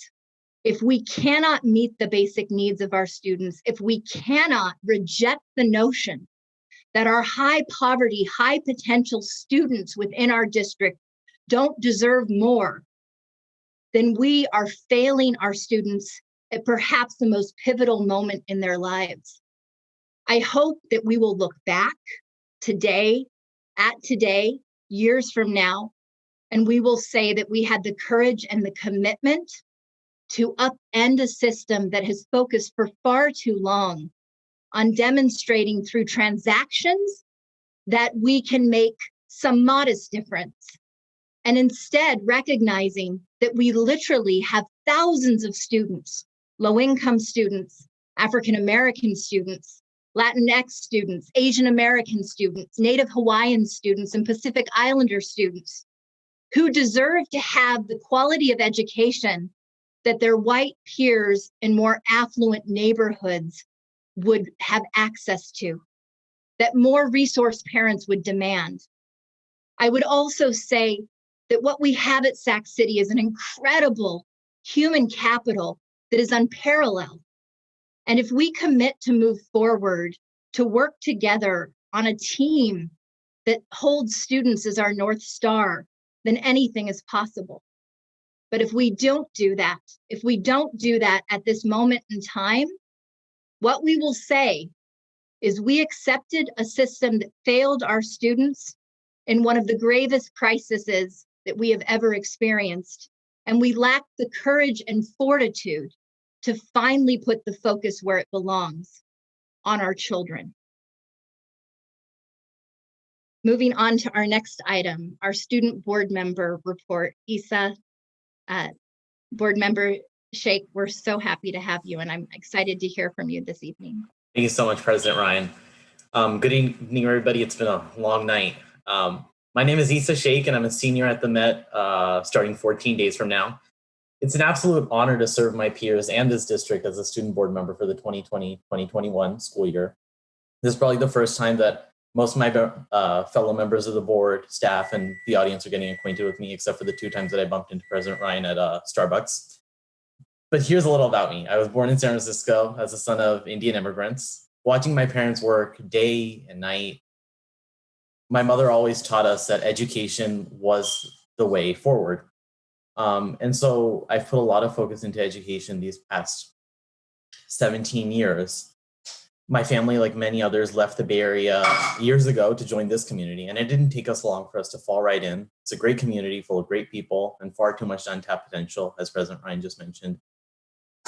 In the past couple of years, I've gotten to do some cool things as an intern at Davis Media Access, working with TV and radio, working at the as well as at the California State Library, working with history and politics. In my free time, as much as I hate it, politics is my constant fascination. But moving back towards my role as SBM, seeing that the principle of education wasn't applying equally to all my peers in this district, I decided to join the Student Advisory Council 2 years ago. And we've all seen a lot of change in these past 2 years, but I think it's fair to say that a lot of the changes we've seen aren't the ones we wanted to see as a result of circumstances.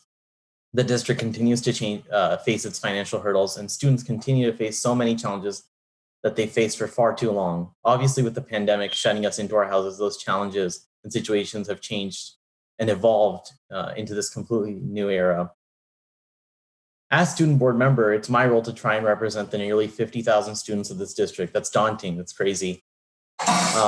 And I'm excited to be the first SBM in a decade to not come from McClatchy or West Campus, as much as I respect and adore my predecessors. Coming from a smaller school, I have my own challenges. I only have access in a daily basis when we would be going to school in person to the hundreds of people that I see. So I really want to work hard to reach out to students throughout the district. So preparing for today's report, I dispatched members of the Student Advisory Council as well as myself to ask their peers and their classmates through Instagram stories, just for a short response on how they had felt spring distance learning had gone. Earlier in the meeting, we had seen survey results of the 20,000 parents. I wanted to get some honest, blunt feedback from students as opposed to surveys that sort of self-select with who answers. You're getting half of parents just answer, and those half of parents might be the people who have the more time, who have more material resource. So anyways, we put out these Instagram questions and we were able to get honest feedback from, I would say, probably 120 students in that day. There's a lot there. I've spoken to Stephen Ramirez-Long about sharing these with him as he works on the Learning Continuity and Attendance, or LCA plan. And hopefully those can be put to good use there. But I want to share some of what I heard from my peers in those blurbs they gave us. As many of you know, distance learning just hasn't worked for so many of us.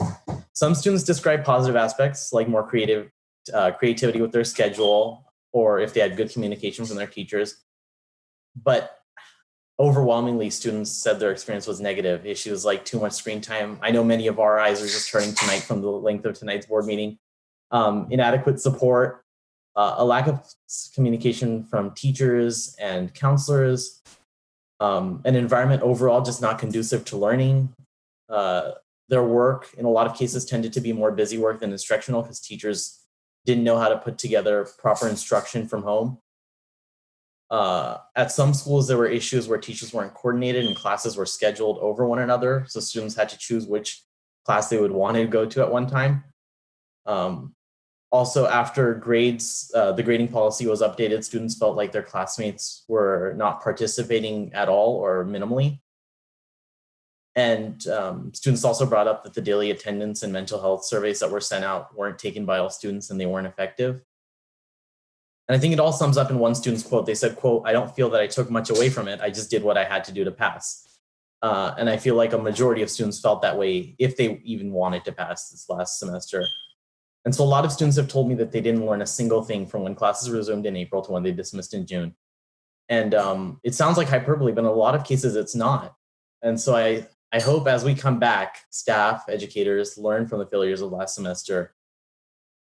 And finally, just moving towards something that's been exacerbated by this pandemic and social distancing, I wanted to close on an issue that the students in this district have continued to face.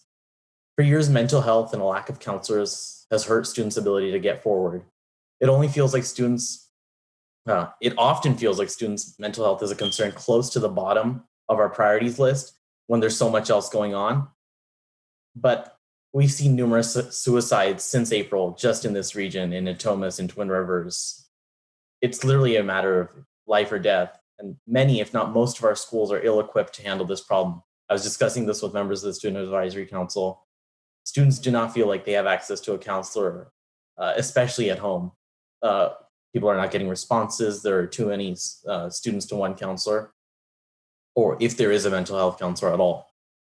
2 school years ago, the Student Advisory Council had come before the board with a recommendation to the LCAP, where we stated that mental health counselors are absolutely vital to school environments, that studies show that 49.5% of adolescents face mental health issues.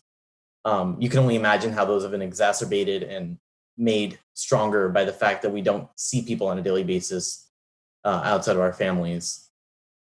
Now more than ever, I think our attention needs to be pointed towards that. So I want to close on that note. Thank you. Thank you, Trustee Sheikh. What a powerful way to share more about your background and your priorities. We're so proud to have you joining us on the board over the course of the next year. Moving on to the next item, board member information sharing. Do we have any information sharing from our board members? Board member Bang?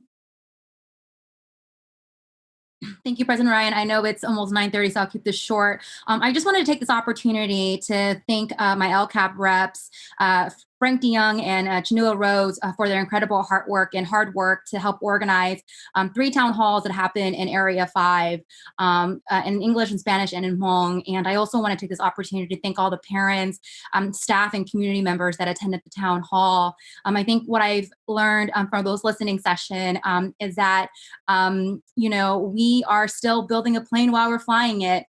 And then while in the spring, we've have said, let's give, the school district and grace, I think parents and community members are saying they're not going to do that this time in the fall because our students can't afford to be behind. And so what I also heard is that many of our parents, in the spring had to become co-educators and doing their best to meet the needs of their students. And I want to let you all know that we hear that.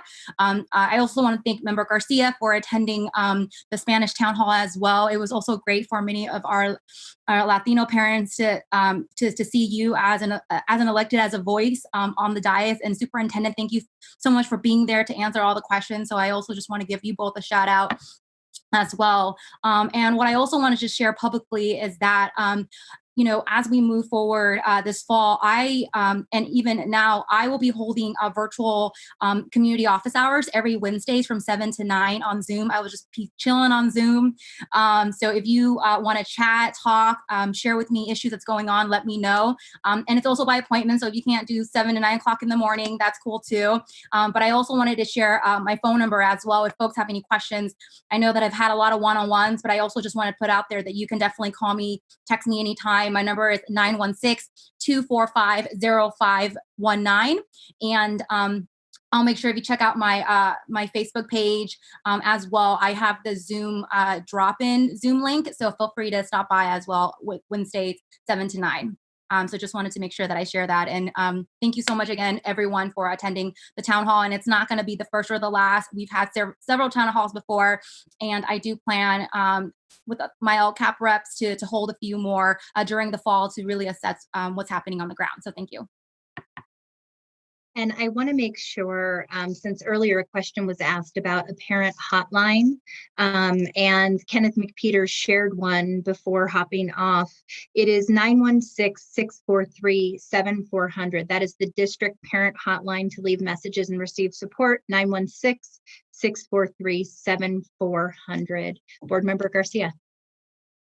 Yes, thank you. So first, I want to welcome our student rep, Isa. Thank you. You're off to an amazing start, and I'm looking forward to working with you throughout the next year. So very excited for you to be here. I want to thank Board Member Vang for inviting me to participate in the DLAC town hall. I think that the composition of your town hall, not only you, but also with your LCAP PAC reps, was a phenomenal idea. So I borrowed that idea and I hosted my own listening session earlier this week. And I am too planning on holding more listening sessions as the academic year unrolls. There's a great opportunity for us to continue to hear from our community. This is something that is evolving. It's going to continuously change, and we need to hear directly from them. So I do want to share a few just themes that came up in that listening session. So live instruction is a must. And pre-recorded lessons is a must. Many of our community parents or parents in the district work.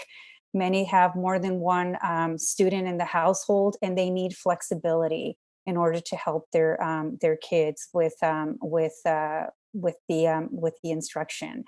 But there was one concern in terms of recorded lessons. They want clarity and they want the assurance that students themselves would not be part of that recording. So I just want to make sure that is voiced. The needs of our special ed students with exceptional needs need to be met. We need to do a much better job at meeting those needs. The class schedules need to be available ASAP. Many of our families are trying to figure out what working hours they're going to be able to provide to their employers. So they need to come up with their own work schedules, and that is heavily dependent upon what the class schedules look like. So just wanted to make sure that that is also shared. Enrichment activities, certainly something that will be necessary. So looking forward to hearing what the district can do about that. Outdoor learning, I know there's a lot of work underway on that. So, and that's come up before. Tech training for parents, very excited about the dashboard and the toolkit for parents. I want to make sure that whatever is available, I think there's some sessions coming up next week that if those are in video form, that they live in that dashboard or that toolkit, so that parents who are not able to attend at that time next week can access those at a later time. Response time from teachers, especially as the asynchronous part of the learning takes place, ensuring that response time from teachers is quick. A hotline for parents, again, during that asynchronous learning time, what tools or just a helpline, I guess, for parents when they're trying to help their student in an asynchronous learning space. Childcare and after school care are incredibly important, and I was glad to hear that a lot of efforts are underway.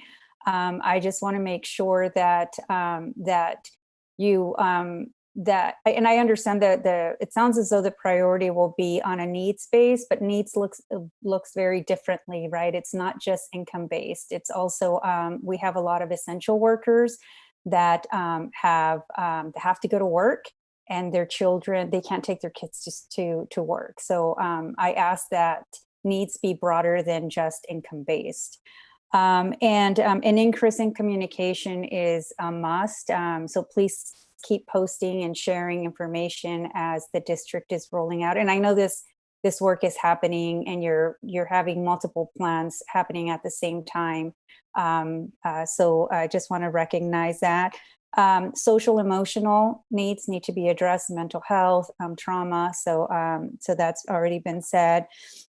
And last but not least, the urging to continue to work with teachers to make sure that this gets rolled out as smoothly as possible. But the big takeaway is March cannot repeat itself.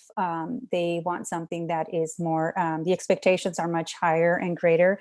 And then I just want to thank you for the update on the whatever advisory group is happening at the district level, and looking at identifying schools to have the conversation about renaming those schools. As you heard tonight, Sutter is definitely one of those schools that I've heard a lot about. So I'm glad to hear that there is work that's happening and there is a timeline in place. So thank you.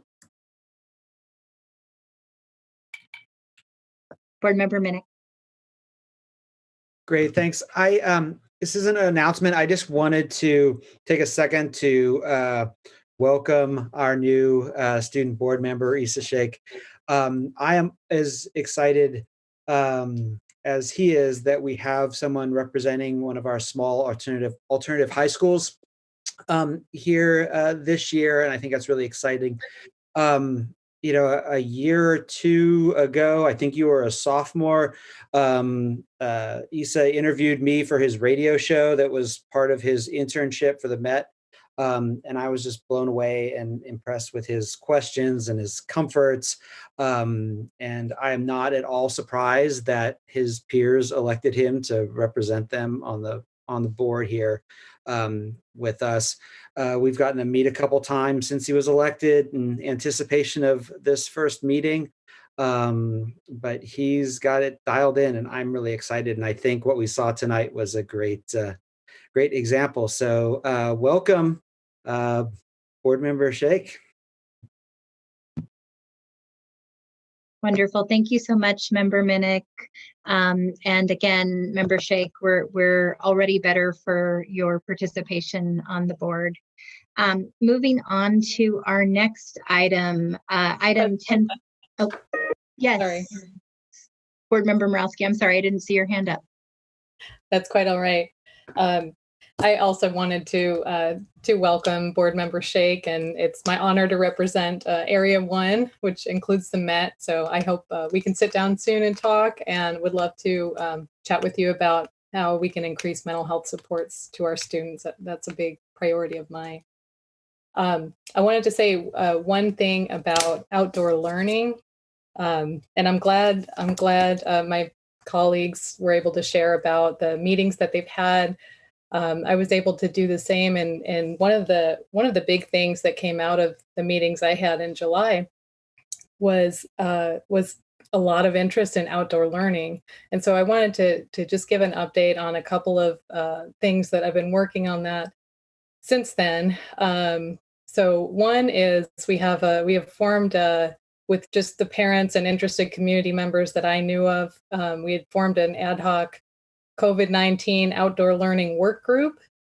So that's just, an informal group of folks who are interested in, learning more, advocating for, looking at outdoor learning as an option. I think that the science is becoming pretty compelling around the way the virus travels, and that outdoor learning might be a good option. So there's that. I just wanted to make people aware of that. If someone wants to join, just have them email me. Okay. Remember me? I will get in touch.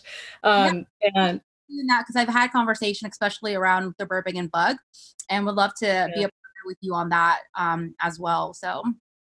Okay, that sounds great. And if any other parents or any of the folks you talk to want to join, just have them email me. There's also a Facebook group called Learn Outside Sacramento. And so I think you can just probably find it. And that's just more of a information sharing type group, no commitments or anything. So the ad hoc committee, we did send a letter to the district as a group, and also to the Sac County Public Health to let them know that, we're interested. We want to make sure that this gets looked at in developing your plan. So I just wanted to update my colleagues on that. And so hopefully we can incorporate that going forward. Thank you, Member Morowski. Very excited about the outdoor learning conversations. Okay, with that, we are moving on to our next item, board workshop, strategic plan, and other initiatives. 10.1 is the DOS application submission, which will be presented by Steve Ramirez-Fong and Vincent Harris. Good evening, Board President Ryan, board members, and Superintendent Aguilar. My name is Vincent Harris, Chief of Continuous Improvement and Accountability. As stated, the goal of this presentation is to seek the board's approval of our application for the dashboard alternative school status eligibility application that we've submitted for 2 of our schools. If we go to the next slide. It's important to note this has been an annual approval that happens every year. What's different about it being presented to you as a workshop item is that the state has changed its criteria, in which, of course, the previous eligibility applications were approved as consent items. This year, the state required it as a board discussion. Just to be clear, though, the discussion is just to make sure that we are properly certifying the at-risk status of the schools, and that's the nature of why it's being brought to you this evening. With that, I'll turn it over to Mr. Ramirez-Fong. Good evening, board and superintendent. Just some brief background. A school in dashboard alternative school status is eligible for alternative accountability measures on the California school dashboard. And this includes modified methods for calculating graduation rate and modified score ranges for the math and English language arts academic indicators. It is important to note that for fall 2020, data won't be reported on the dashboard for these indicators, but they will return for the 2021 dashboard. Next slide, please. Some schools are automatically placed into dashboard alternative school status. Those would be schools that we're not here presenting on this evening, such as American Legion and Success Academy. For other schools, like Capital City and John Morse, they do not automatically qualify, but they can become eligible by demonstrating that at least 70% of their enrollment meets the defined criteria. Next slide, please. To demonstrate eligibility at least 70% of a school's enrollment must belong to one or more of the listed groups. And just noting here that the term high-risk students is used by the California Department of Education for this specific eligibility within DAS and is used differently in other places. Next slide, please. So Capital City School, the district's independent study school, has verified that 75% of the school's total enrollment meets that criteria. The Capital City School serves a diverse range of student needs, including credit deficiency, chronic illness, students who are pregnant and or parenting, continually truant, and other unique circumstances. Next slide, please. John Morse Therapeutic Center has also verified that over 70%, 72% in their case, of their school's enrollment meets the criteria. As a small K-8 school, serving students designated as having emotional disturbance, John Morse provides a more intensive program than was available at other school sites.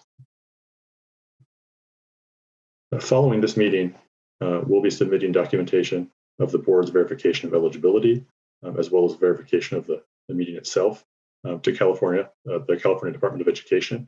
And this will be the final step that we'll take as a district in the eligibility process, and then the CDE will make the ultimate determinations.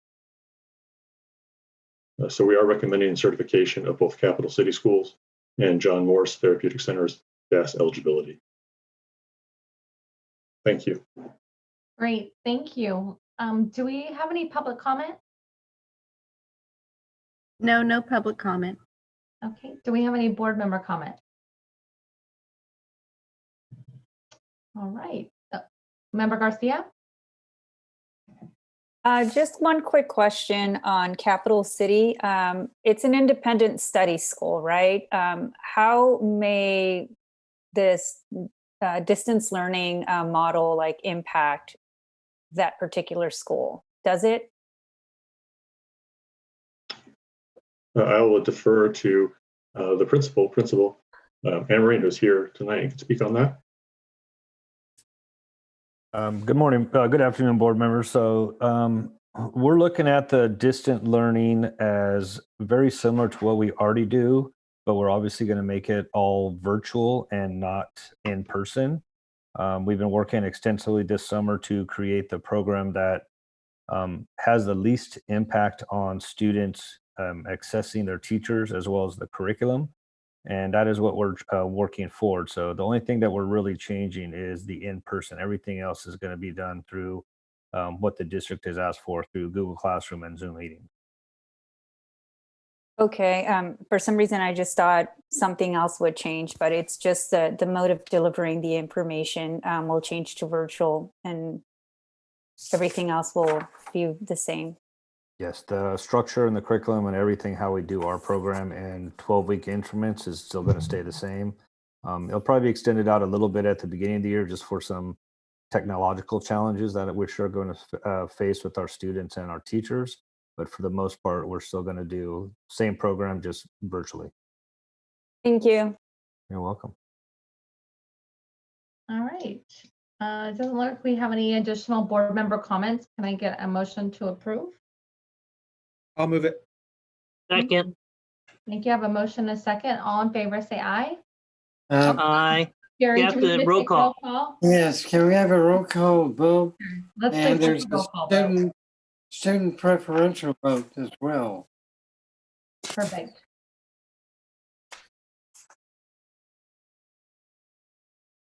Member Morowski, Aye. Member Pritchett, Aye. Member Vang, Aye. Member Wu, Aye. Member Garcia, Aye. Member Ryan, Aye. Member Minnick, Aye. Student Board Member Sheikh. Aye. Perfect. That's unanimous. Thank you, Board Member Pritchett. Moving on to item 10.2, the budget revision, which will be presented this evening by Rose Ramos. Good evening, President Ryan, board members, and superintendent. Tonight, we're going to be presenting to you some budget revisions to the district's 2020-21 budget. And next slide, please. The items we will be presenting on include 3 key items that were included in the state enacted budget, which was signed on June 29th, 2020. They were not included in the district's adopted budget due to the timing of the state budget being signed. And then we're going to discuss the impact of these budget revisions on the multi-year projections, and just an update on the district's fiscal status, and then just some future dates for future budget presentations. So we shared some of this information at the last budget update in July, where we shared that the state enacted budget did eliminate the negative 10% deficit factor, and which had the effective negative COLA of 7.92% to the LCFF revenue.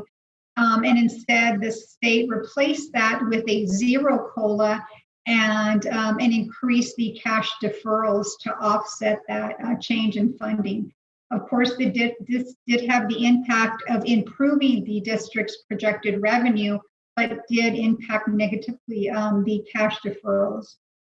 So next slide, please. So here's the comparison between the LCFF revenue that was built into the district's adopted budget, which is the bottom line, the May revised 2.3% COLA.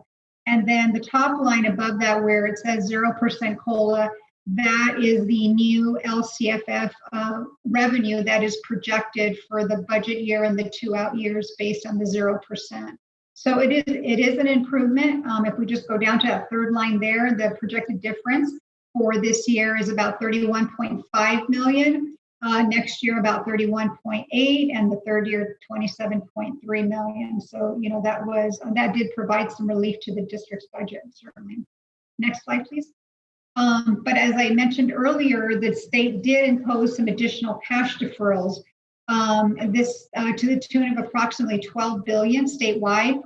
What this means for the district and all districts actually, that instead of just deferring June that we originally thought in May or June, February and March were added to the list of deferrals for the current budget year and the next year. We're not yet certain what this means for the third year out. We've not received that information, but we are planning and have built into this budget revision deferrals for this year and the following year.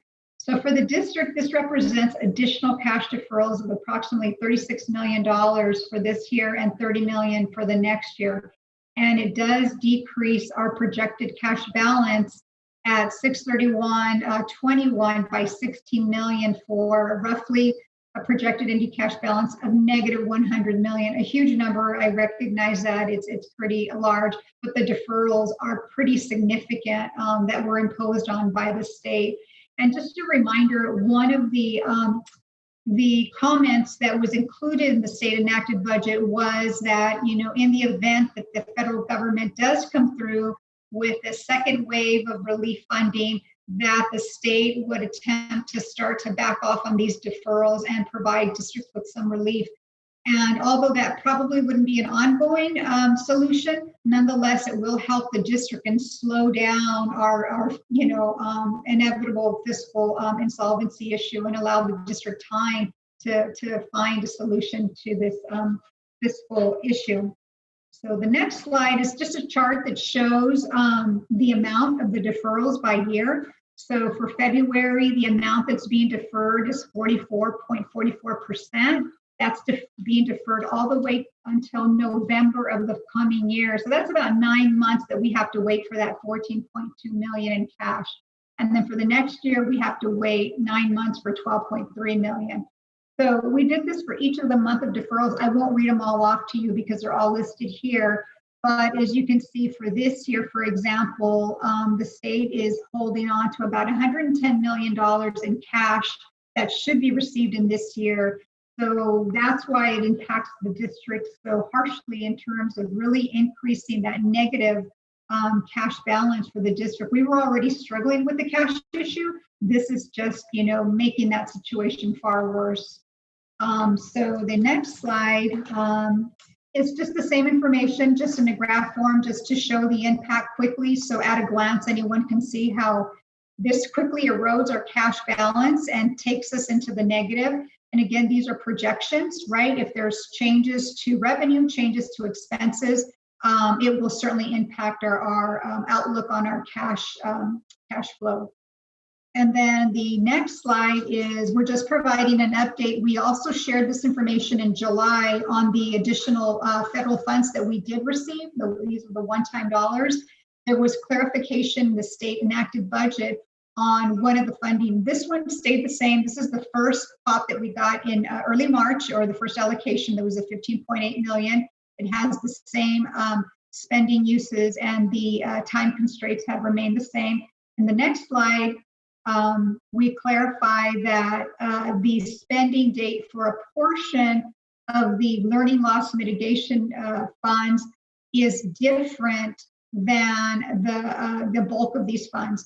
The majority of these funds have to be spent by December 30th. As of right now, December 30th of 2020, that's 37.6 million. But there's a small piece, $2.8 million, that does not have to be spent fully until September 30th, 2022. Now, it would be ideal if that were reversed, right? Because that would give the district time to spread those funds out and not, go through this mad rush of identifying expenditures to spend down the $37.6 million.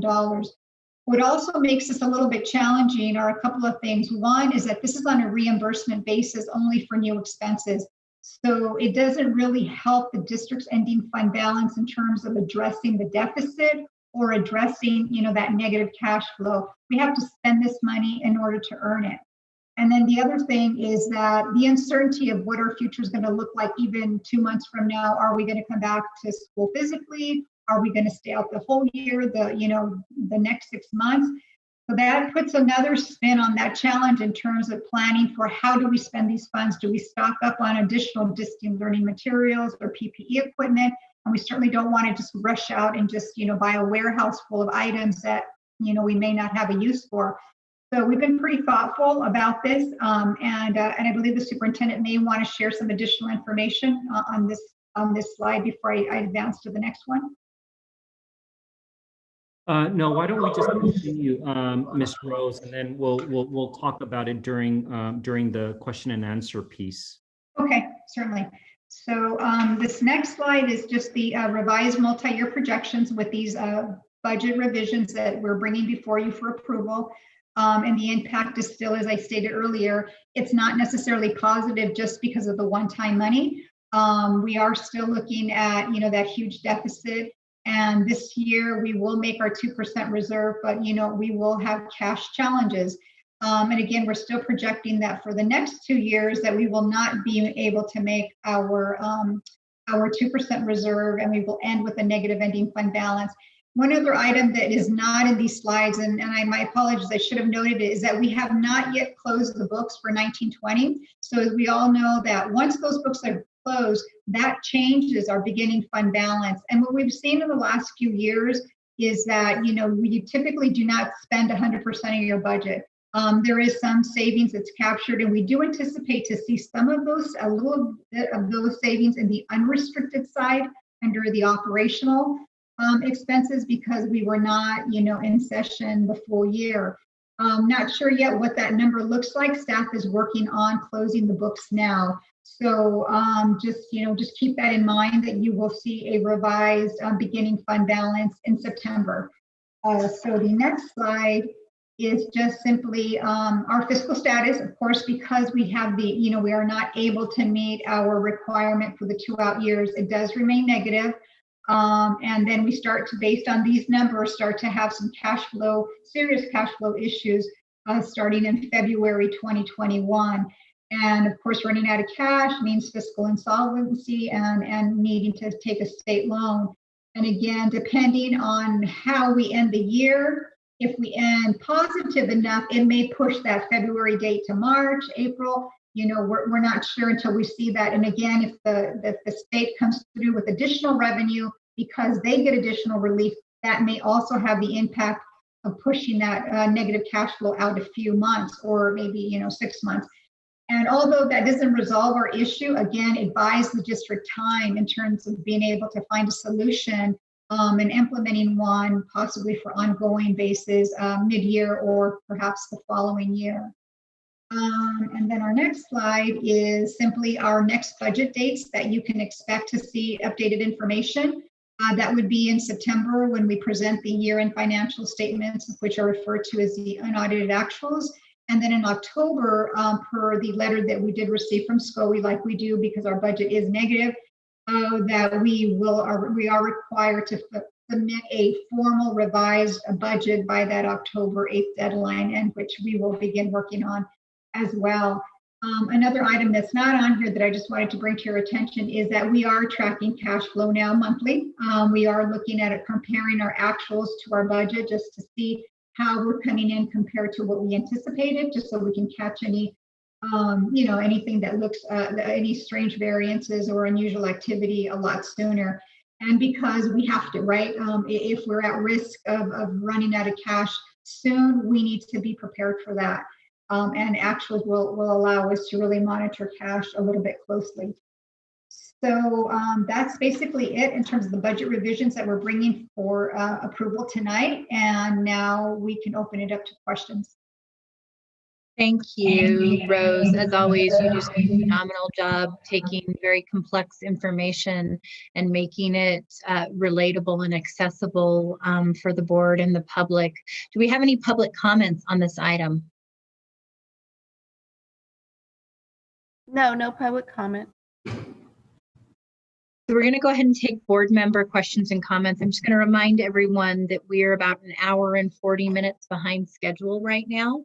And we have a pretty chock full agenda of several other items still to come.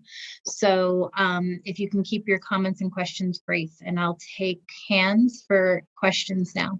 Board member Garcia. Thank you, Rose, for the great update and all of the information. It's anyway, it's very digestible, so I really appreciate that.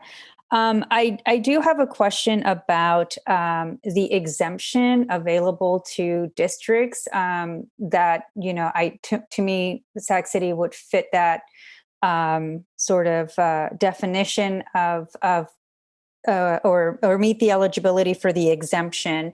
Meaning that the district would get those funds and would not have to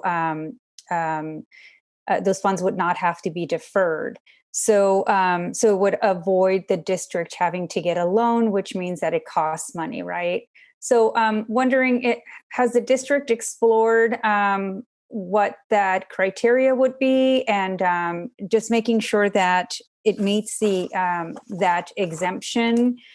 I guess that is available for districts.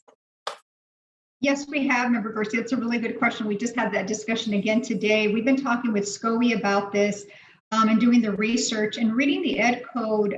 What it does say about applying for the waiver is that it's available for districts in order for them to avoid fiscal insolvency or running out of cash or having to get a state loan. Our situation is just a little bit different in that we were already there prior to this. So, and ed code is silent on that piece. And so we're waiting for more clarification because, of course, if we definitely can apply for that waiver, that if we're successful, that would help. But again, I'm also told that there's only a limited amount of funds available for the entire state. So we would, I think, if this were to make an impact on the district, we would take about maybe half of whatever is available. So again, I'm waiting for more clarification on that, and I have been talking with SCOE regularly on that. So so more to come on that. Definitely, we're not giving up. So I'd also encourage us that if ed code is silent on what happens in a district who is already in that situation, that maybe we need to have a conversation about how that needs to change so that a district that's already in that situation is not further accelerated to go into fiscal insolvency. So anyway, I think there is an opportunity to have a bigger conversation if it needs to be had to make sure that the district does take advantage of the waiver or is eligible for that waiver. Even if it's in a limited form, it's still better than nothing. And then just one other question, just keeping in mind the time.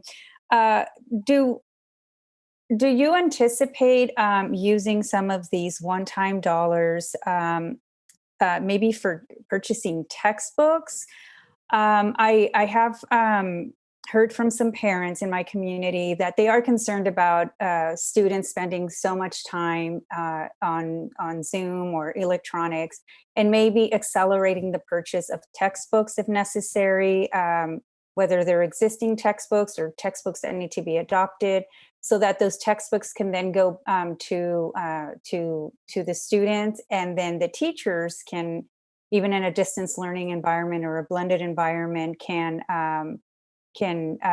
assign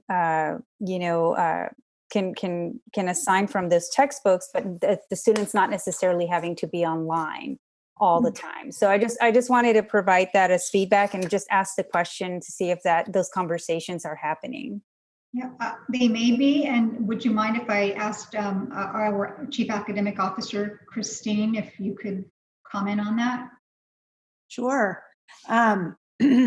We do have textbooks I think that's a really great question, and we do have textbooks for our students. What we're doing in secondary ed is we're asking if students want a textbook, because we do have availability for all of our textbooks online. But I think you bring up a good point, that we do know that we have families and students who would prefer either a support person to have a hard copy and or the student to have a hard copy. So we're offering those to students. And then also if they start into the distance learning and then they decide that they need a textbook, even if for a particular subject, we are prepared to make sure that they can have that textbook. So I think it's a really good question, and we are doing in our distribution, we're distributing textbooks to our elementary students, and in secondary ed, we're asking if there's a need and then distributing. We're also working, and I would just like to share with the public a reminder that in the spring, when we passed out textbooks, we're down by about 40%. We usually know that we lose 10 to 15, but we're down by about 40% of our textbooks. So we're asking our community to please help by returning the textbooks so that we can sanitize and get them distributed back out to our students. But we have also looked at, if we need to purchase, being prepared to purchase additional to make sure any student who asks can have a textbook. Thank you so much. I really appreciate hearing that, because I think it would be a great option, whether it's from the outset or during, that you just want to have a textbook rather than doing online assignments. So thank you.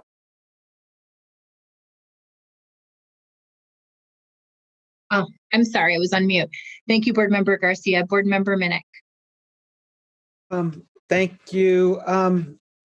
Ms. Ramos, I just want to clarify, because I'm trying to wrap my brain around kind of, we talked a bunch about exemptions and waivers.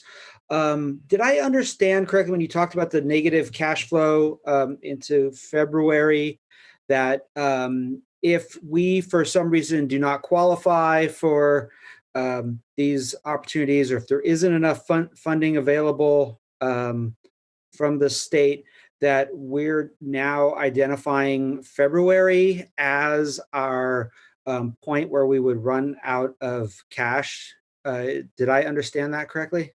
That's correct. Based on these projections, yes, that's exactly correct. Okay. So, and these waivers and whatnot, nothing is a guarantee. So we should be theoretically identifying that as our like kind of date to be working toward resolving all of our issues around negotiations and everything that where we can look at cost savings, correct? Yeah, that is correct as of right now. And I keep saying that because we've not closed the books yet. And so I just want to make sure that I'm preparing everyone that expect the beginning fund balance to change. And so these numbers will change slightly depending on how we land in terms of our expenditures. It may be that February it becomes March, or maybe it stays at February. So staff is doing that now. And I'll have a better indication in the next couple of weeks on that. I mean, we'll bring you the formal report in September for sure. But either way, we're looking at with the exception of these, other possible kind of life-saving kind of things, we're looking at something within the confines of this school year, which is pretty scary. And as I'm not seeing a whole lot of, final negotiated agreements with our partners happening right now. This is making me extremely nervous because that's essentially 6 months away. Yes. Okay, thanks. Thank you, Board Member Minnick. Board Member Morowski. Thank you, President Ryan, and thank you, Ms. Ramos, for that presentation. Always clear and good to know the detail, even if the detail is not good. And I think, Member Minnick, you called it right. You like to pretend like you're not a budget guy, but you you definitely understood that we are in a very bad place right now with this budget report. So I guess a couple things I wanted to talk about. So first, the federal funds and the federal funds that were passed down from the state, the CARES Act funds. That's a good chunk of money. But I just want to make sure I'm clear that is not a bailout or something that is really helpful for Sac City's bottom line, because it's restricted funds, right? It's for new expenses. I just want to make sure I'm clear on that. Yes, that's absolutely correct. And it's all reimbursement. So that's the other challenge, is that we have to put the money up front first, and then get reimbursed. So as far as we heard last, I'm hearing that there might be, an advance, but I've not received anything, formal to that effect. Okay. Yeah, that's even worse for a district like ours who has cash flow issues to begin with. So I guess on the CARES Act funding, I appreciate we had an opportunity to touch base on this earlier, but I wanted to make sure I stated for the record, just reiterate the desire to have the CARES Act funding allocation be brought to the board, and what's been spent so far. What do you propose expenses to be? Because I think it's really important that we know, whether there are that many, tens of millions of actual hard COVID-related or learning loss mitigation expenses that then, we're happily just allocating to pay for, or do we have an opportunity to have some decision points about how to prioritize any remaining funds? I think that's what really needs to be brought to the board and for the community to understand, and I'm not saying that we do. And I know the time is very short, but I think we need to have that conversation. So I would request at next meeting, either have it on the agenda, or at least have the CARES Act proposed allocation and what's been spent so far, as part of our consent agenda, so we can at least see what that is. I guess the other thing I wanted to request is that Ms. Ramos, you indicated that the cash flow is being tracked monthly. I would just appreciate if we can include, if it's something that could be included in the board packets as you're tracking, to make sure that if there are any changes, that we are made aware of that as well. Yes, we can do that. Okay, excellent. And then last thing, I guess this sort of seems like stating the obvious, but we're in big fiscal trouble, and we're looking at a budget update without any expenditure reductions proposed. So, generally when you say, okay, we're running out of cash in a few months, you also bring some ideas to the table as far as what we need to cut, if that's the only option we have. So I think I'd just like to hear your perspective on that. Like, what's the plan for making any cuts?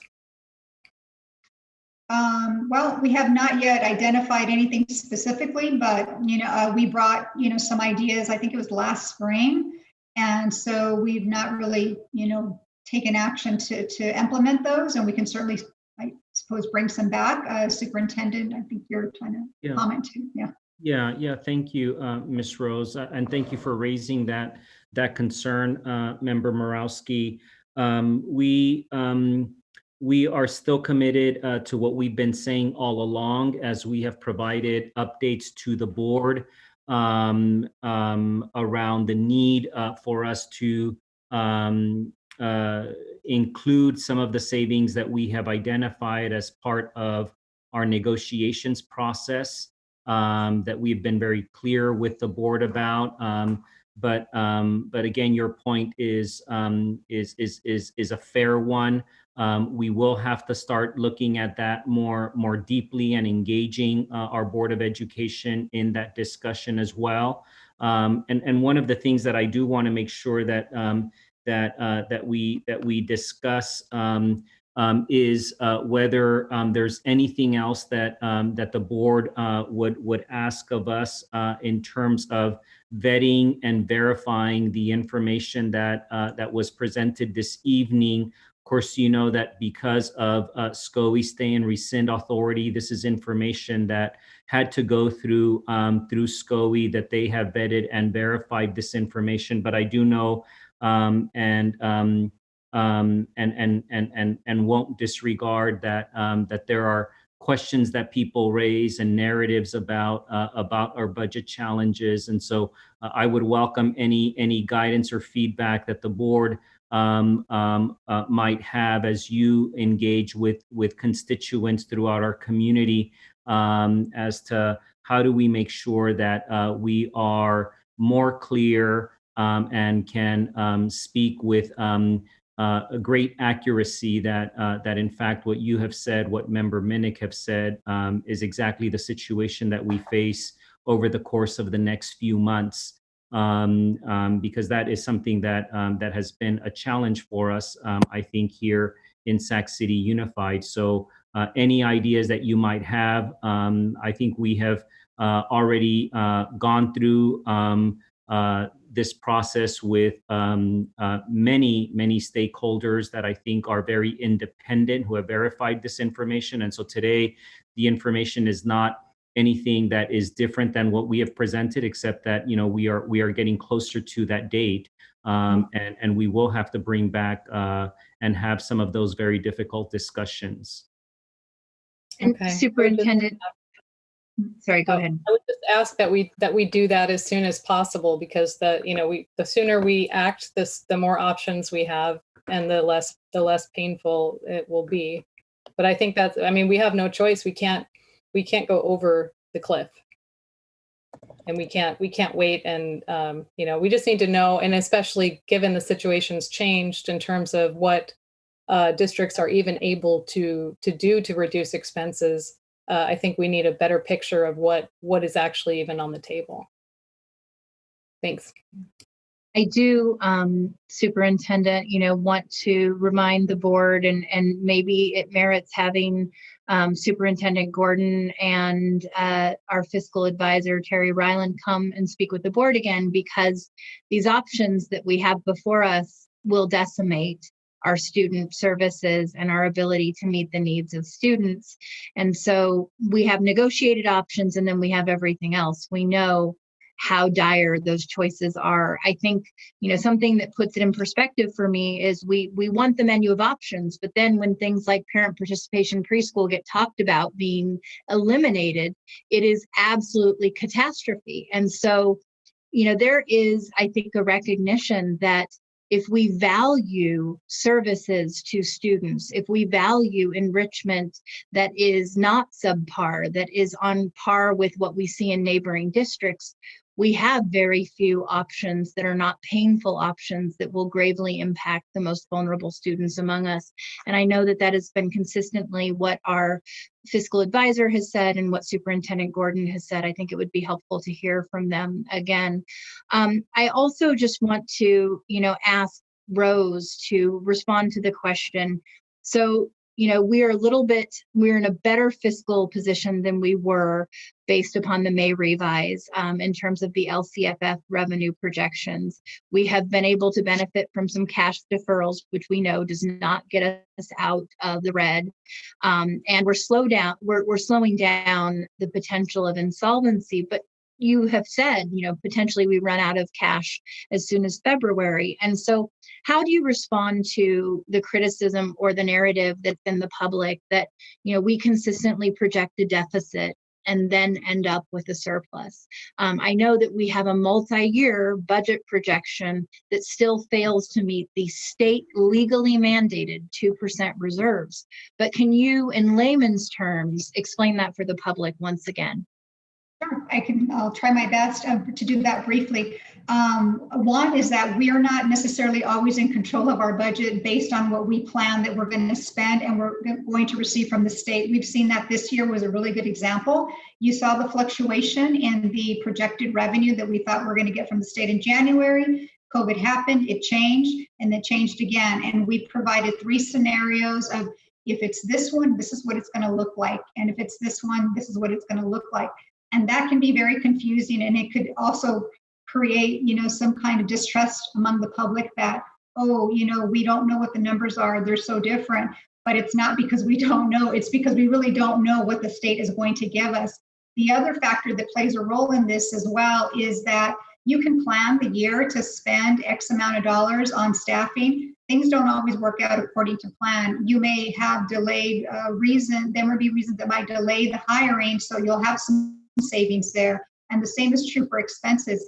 And another reason, I'm just off the top of my head, is when you receive funding from grantors, sometimes they don't come, at the beginning of the year to take effect July 1. They may come mid-year, and so you're scrambling to hurry up and implement something. And so you may end up with swings at the end of the year. But the thing is that we just explain them, and you explain them in detail. This is why it happened. It wasn't that it was improper budgeting. It was just some items that were not within the district's control. And this is true for many districts. And that's why most of us have what we call carryover, or sometimes in some districts, they end up spending more and not something within their control either. I hope that kind of clarified that a little bit.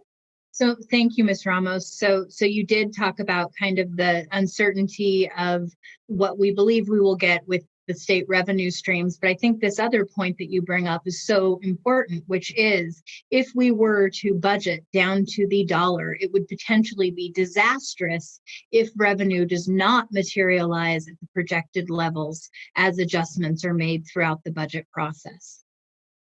Yes. Thank you, Ms. Ramos. Do we have other questions or comments from board members?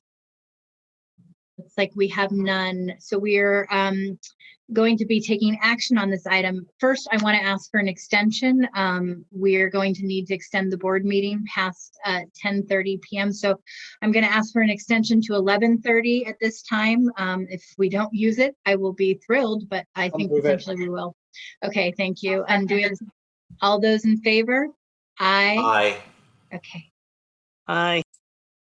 Wonderful, thank you. So now we're going to motion to approve this budget adjustment, and this will be a roll call vote. Do I have a motion and a second? I'll move it. Second? Second. Okay. All those in favor, actually, sorry, roll call vote, Superintendent.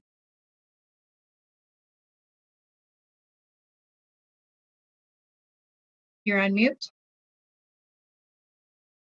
Member Ryan? Aye. Member Morowski? Aye. Member Pritchett? Aye. Member Vang? Yes. Member Wu? Aye. Member Garcia? Aye. Member Minnick? Aye. Is there a preferential vote? Yes. I don't- Yes. Okay, there is. Student Board Member Shake? Aye. Thank you. The motion carries. Item 10.3, approve submission of credential waiver applications this evening, presented by Consi McCarn.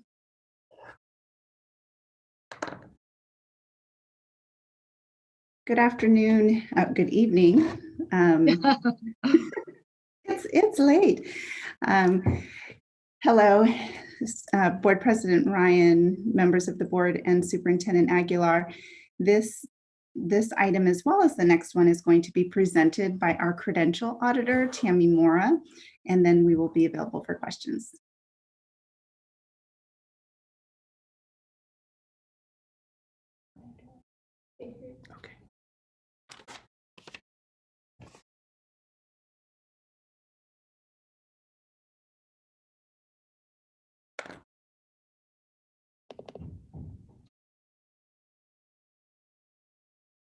I think, Tammy, you're muted.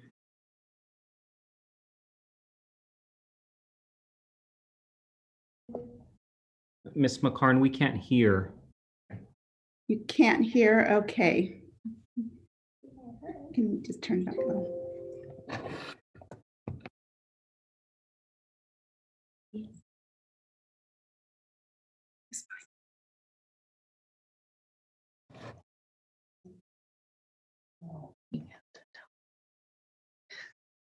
That's okay. Go ahead, Ms. Mora.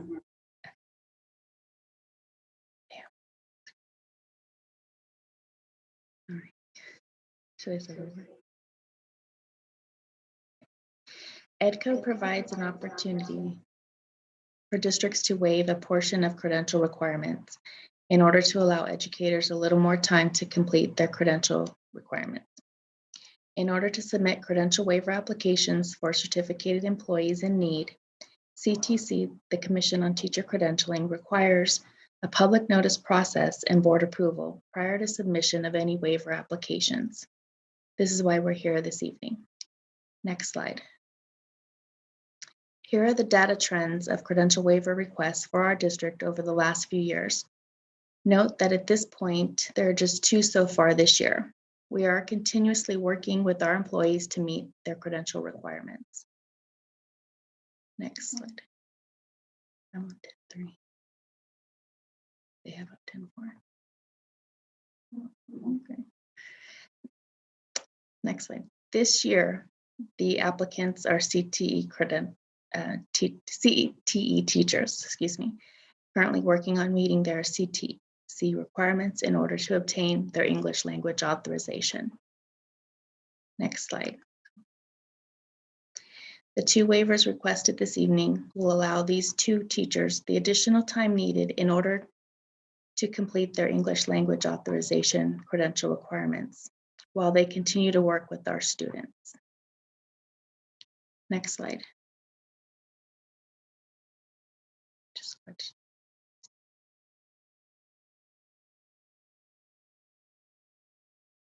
Questions and answers to it. Are there any questions or questions? Okay, before we take questions, do we have any public comment on this item? No public comment. Okay, do we have any board member questions on this item for the credential waivers? Board Member Garcia. I have a question. Thank you. I have a question on slide 4 of your presentation. And there's the numbers are pretty different from like 2019-20 to 2020-21. So I'm just wondering, it just caught me by surprise because I would have expected maybe for more credential waiver requests given the pandemic. So I'm just wondering what happened because you're only asking for 2 waiver requests, right? Oh, correct. Can you hear me? Yeah, so I can hear you. Thank you. I had technical issues a few minutes ago, so I apologize. We have been working really hard with our educators that in the previous years have utilized the waivers in order to support and encourage and work them through the process on meeting the requirements. And we've had a lot of them that this last year have completed their requirements and they're still with us here, so they're no longer in need of waivers, which is really good. Okay, so in past years, there were more that you needed to seek a waiver for, but now are fully credentialed. Correct. So these are the only two. Okay. So far, yes. Okay, great. Thank you. Okay, looks like we don't have any other board member questions on this item. This is an action item also for roll call vote. Do we have a motion and a second? I'll move it. I'll second. Okay, Superintendent, please call roll. Member Ryan, Aye. Member Pritchett, Aye. Member Morowski, Aye. Member Minnick, Aye. Member Garcia, Aye. Member Vang, Yes. Member Wu, Aye. Student Board Member Shake. Aye. Okay, thank you. Item 10.4, approve the declaration of need for fully qualified educators for the 2020-2021 school calendar year. Thank you. Okay. Additionally, we are here to present for the board approval the annual declaration of need to be on file with the Commission on Teacher Credentialing for the 2020-21 school year. Similar to prior years, this request provides the district the needed flexibility to fill positions in identified areas and allow educators that meet minimum requirements the support and time needed to complete requirements of the credential. Next slide. Okay, it looks like we might have some problems unless others can see the slide deck. I am not seeing the slide deck right now. It looks like we just got a message just saying that they're having technical difficulties. Okay. Are you able to do the presentation without the slides? Sure. Okay. Oh, looks like it came. Okay. We now have it live on the screen. We could go to slide 3. There we go. Okay. Here are the trends of the prior year's requests for declaration of need, which are similar to this year. Slide 4. Here shows specifically the types of emergency permits needed based on history, trends, and what we have done in effort to hire fully prepared educators.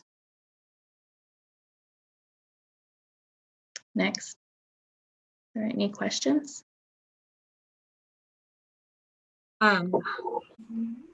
Let's first take public comment. Do we have any public comment on this item? Yes, we do. We have one written and one live comment from Liz Ginn. So I will start with the written comment. Okay, go ahead. Which is from Rick Vasquez.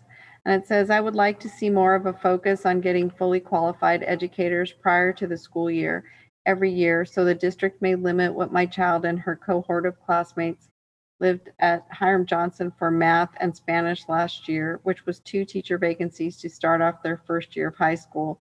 Not engaging at all for some of your most needed help students.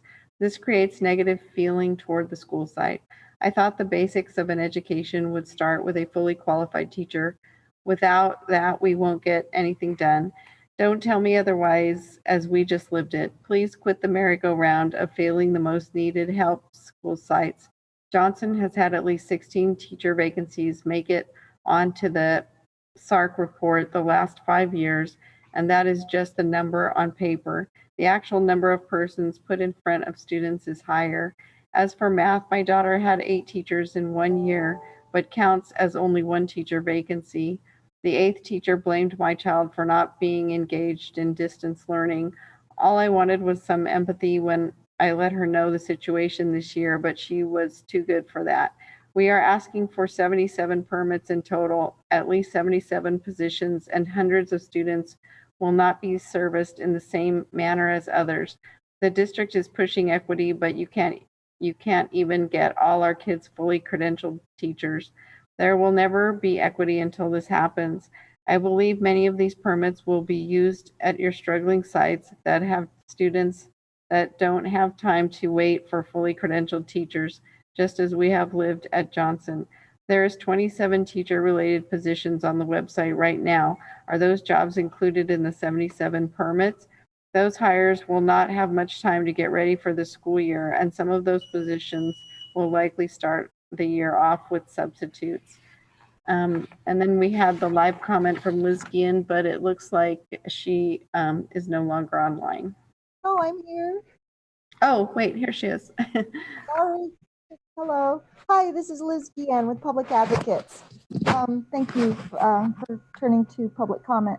This item is asking you, the board, to make a declaration to the state that the district needs teachers and it needs a permission to hire less than fully prepared teachers, interns, and teachers with limited or emergency permits. From the item, it looks like the district is anticipating to need 31 special permits and having 50 intern teachers. I don't know if there's any overlap in these numbers, but if one of these teachers is assigned to your child's class, I don't believe it would count as a vacancy. However, it would indicate a really increased need for support, something that the district should provide, and definitely in the distance learning mode.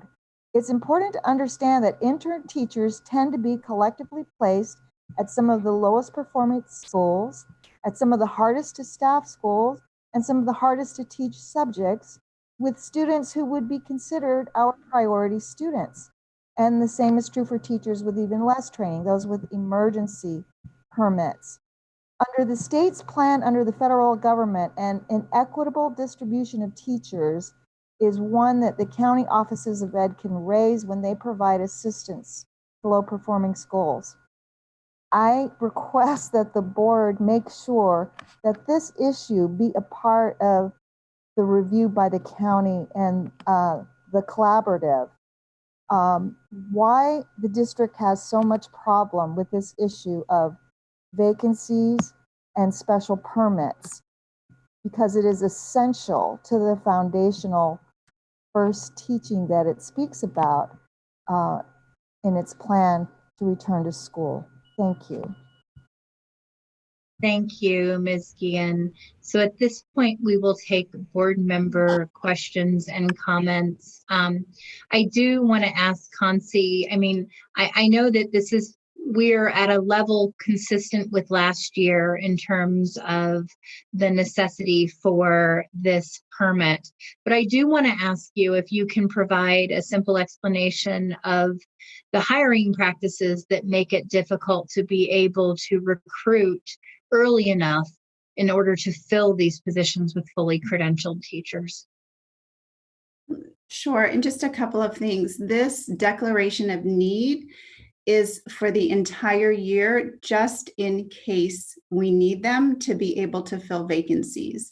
CTC does not allow a district to request for any of the permits or credentials noted unless the board publicly approves this. So without this, we would just be coming back every time before we could hire a teacher who needed a little extra time.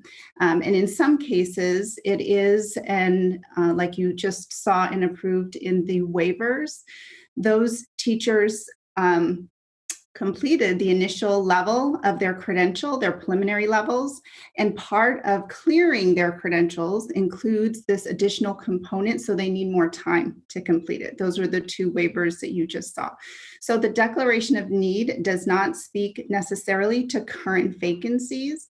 What it speaks to is sometime during the school year, we want to be sure that if we needed to, in order to cover a class, we would be able to work with SCOE, with CTC to request the permits as defined within. President Ryan, you asked, so I just wanted to address that question first. You asked about the hiring process. So there are a number of things that go into the hiring process throughout the year. We have a few places where we are required to engage in very specific things. For example, our calendar starts much later than surrounding districts, which means that Oftentimes, it is the case where, because a teacher, of course, would want to be able to begin as quickly as possible to start earning salary and benefits, that is more appealing if you sometimes have a position that starts in the school year before others.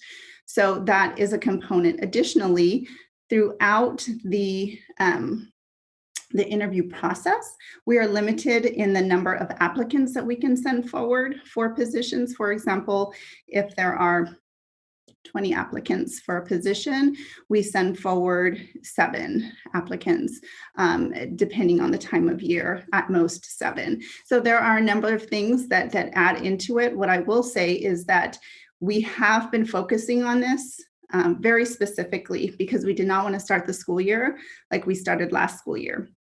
Even though knowing we are in distance learning and there are additional complications that come with that, our fill rates are higher than they were last year. I know specifically we heard from a parent at Hiram Johnson, and as of right now, Hiram Johnson is fully staffed.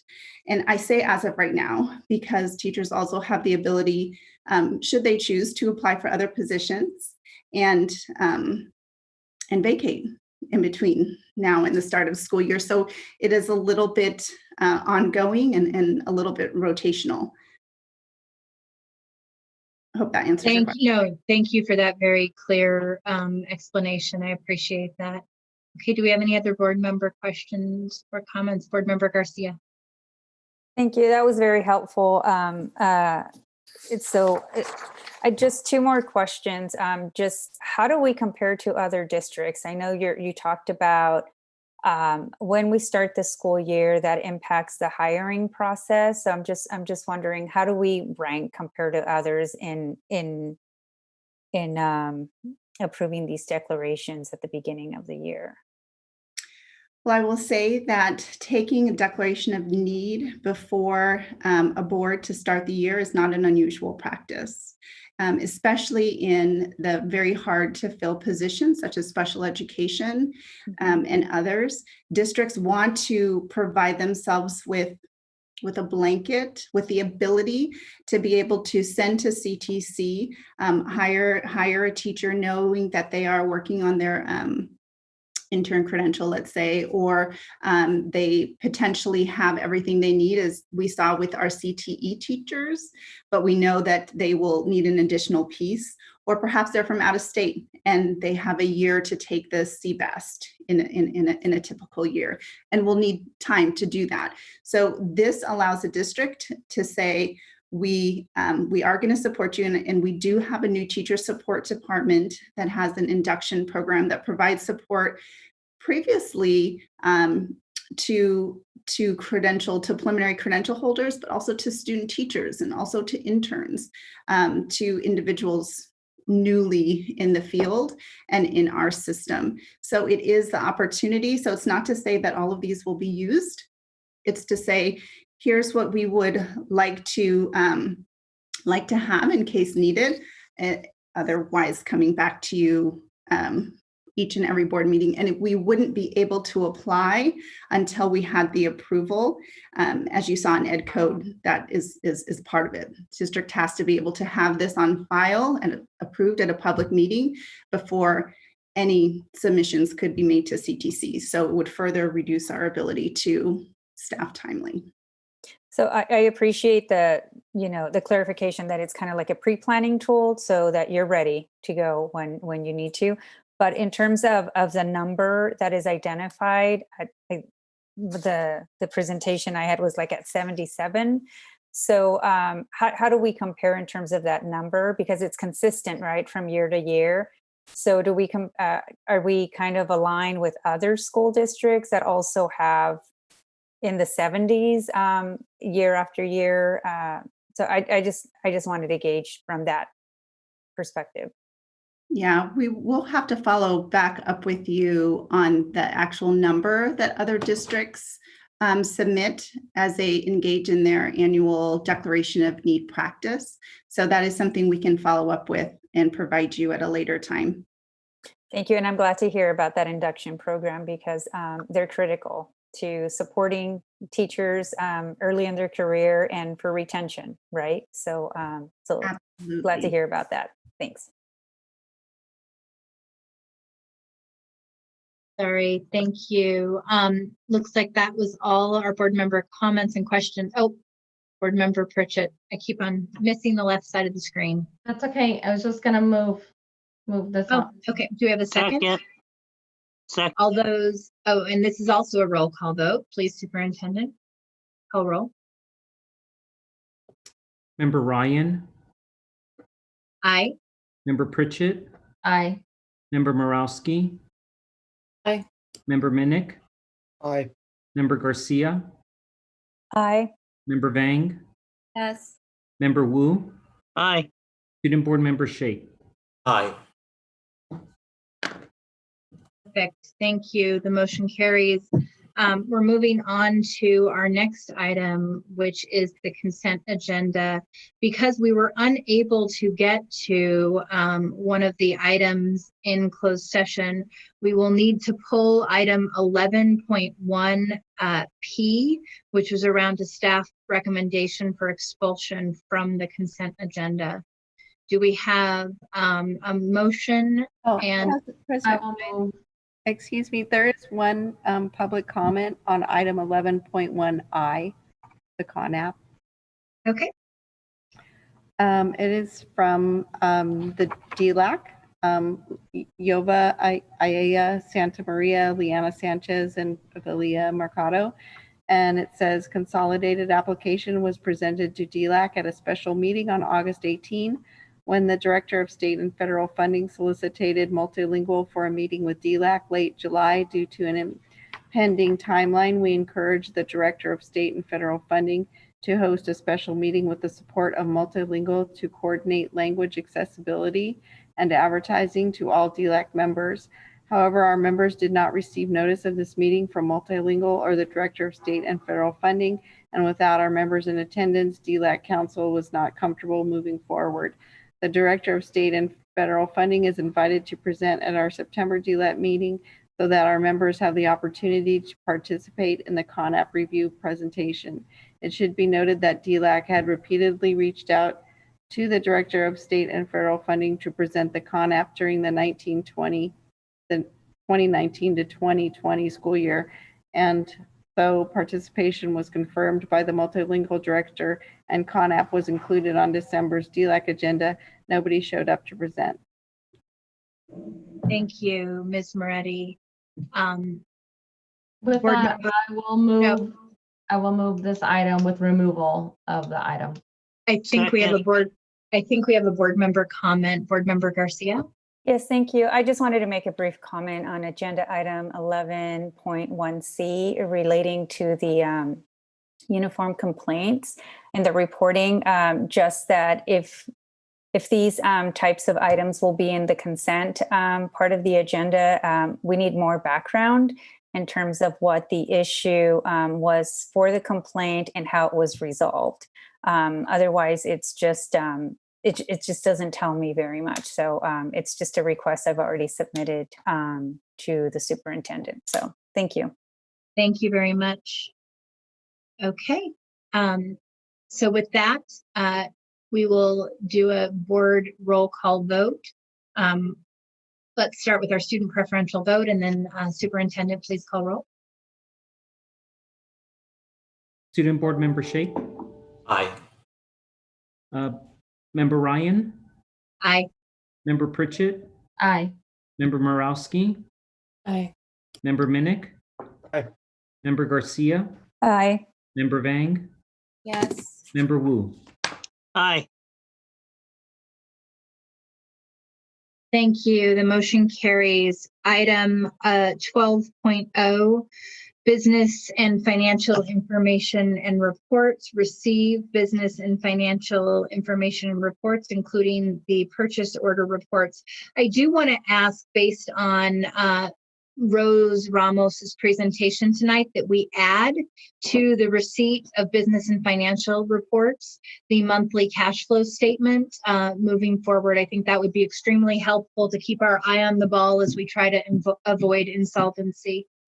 Item 13.0, future board meeting locations and dates. Our next board meeting is scheduled for 4:30 p.m. on September 3rd, closed session, 6 p.m. open session. So with that, I will go ahead and take a motion to adjourn. Trustee Shake, as we end your first meeting, I apologize that it was a long one, but thank you for your eloquent remarks. Would you like to close us? Sure. Do I just motion to adjourn? Yes. All right. Then I motion to adjourn. And I'll second. All those in favor? Aye. Aye. Good night, everyone. Stay healthy and safe. Bye-bye. Good night.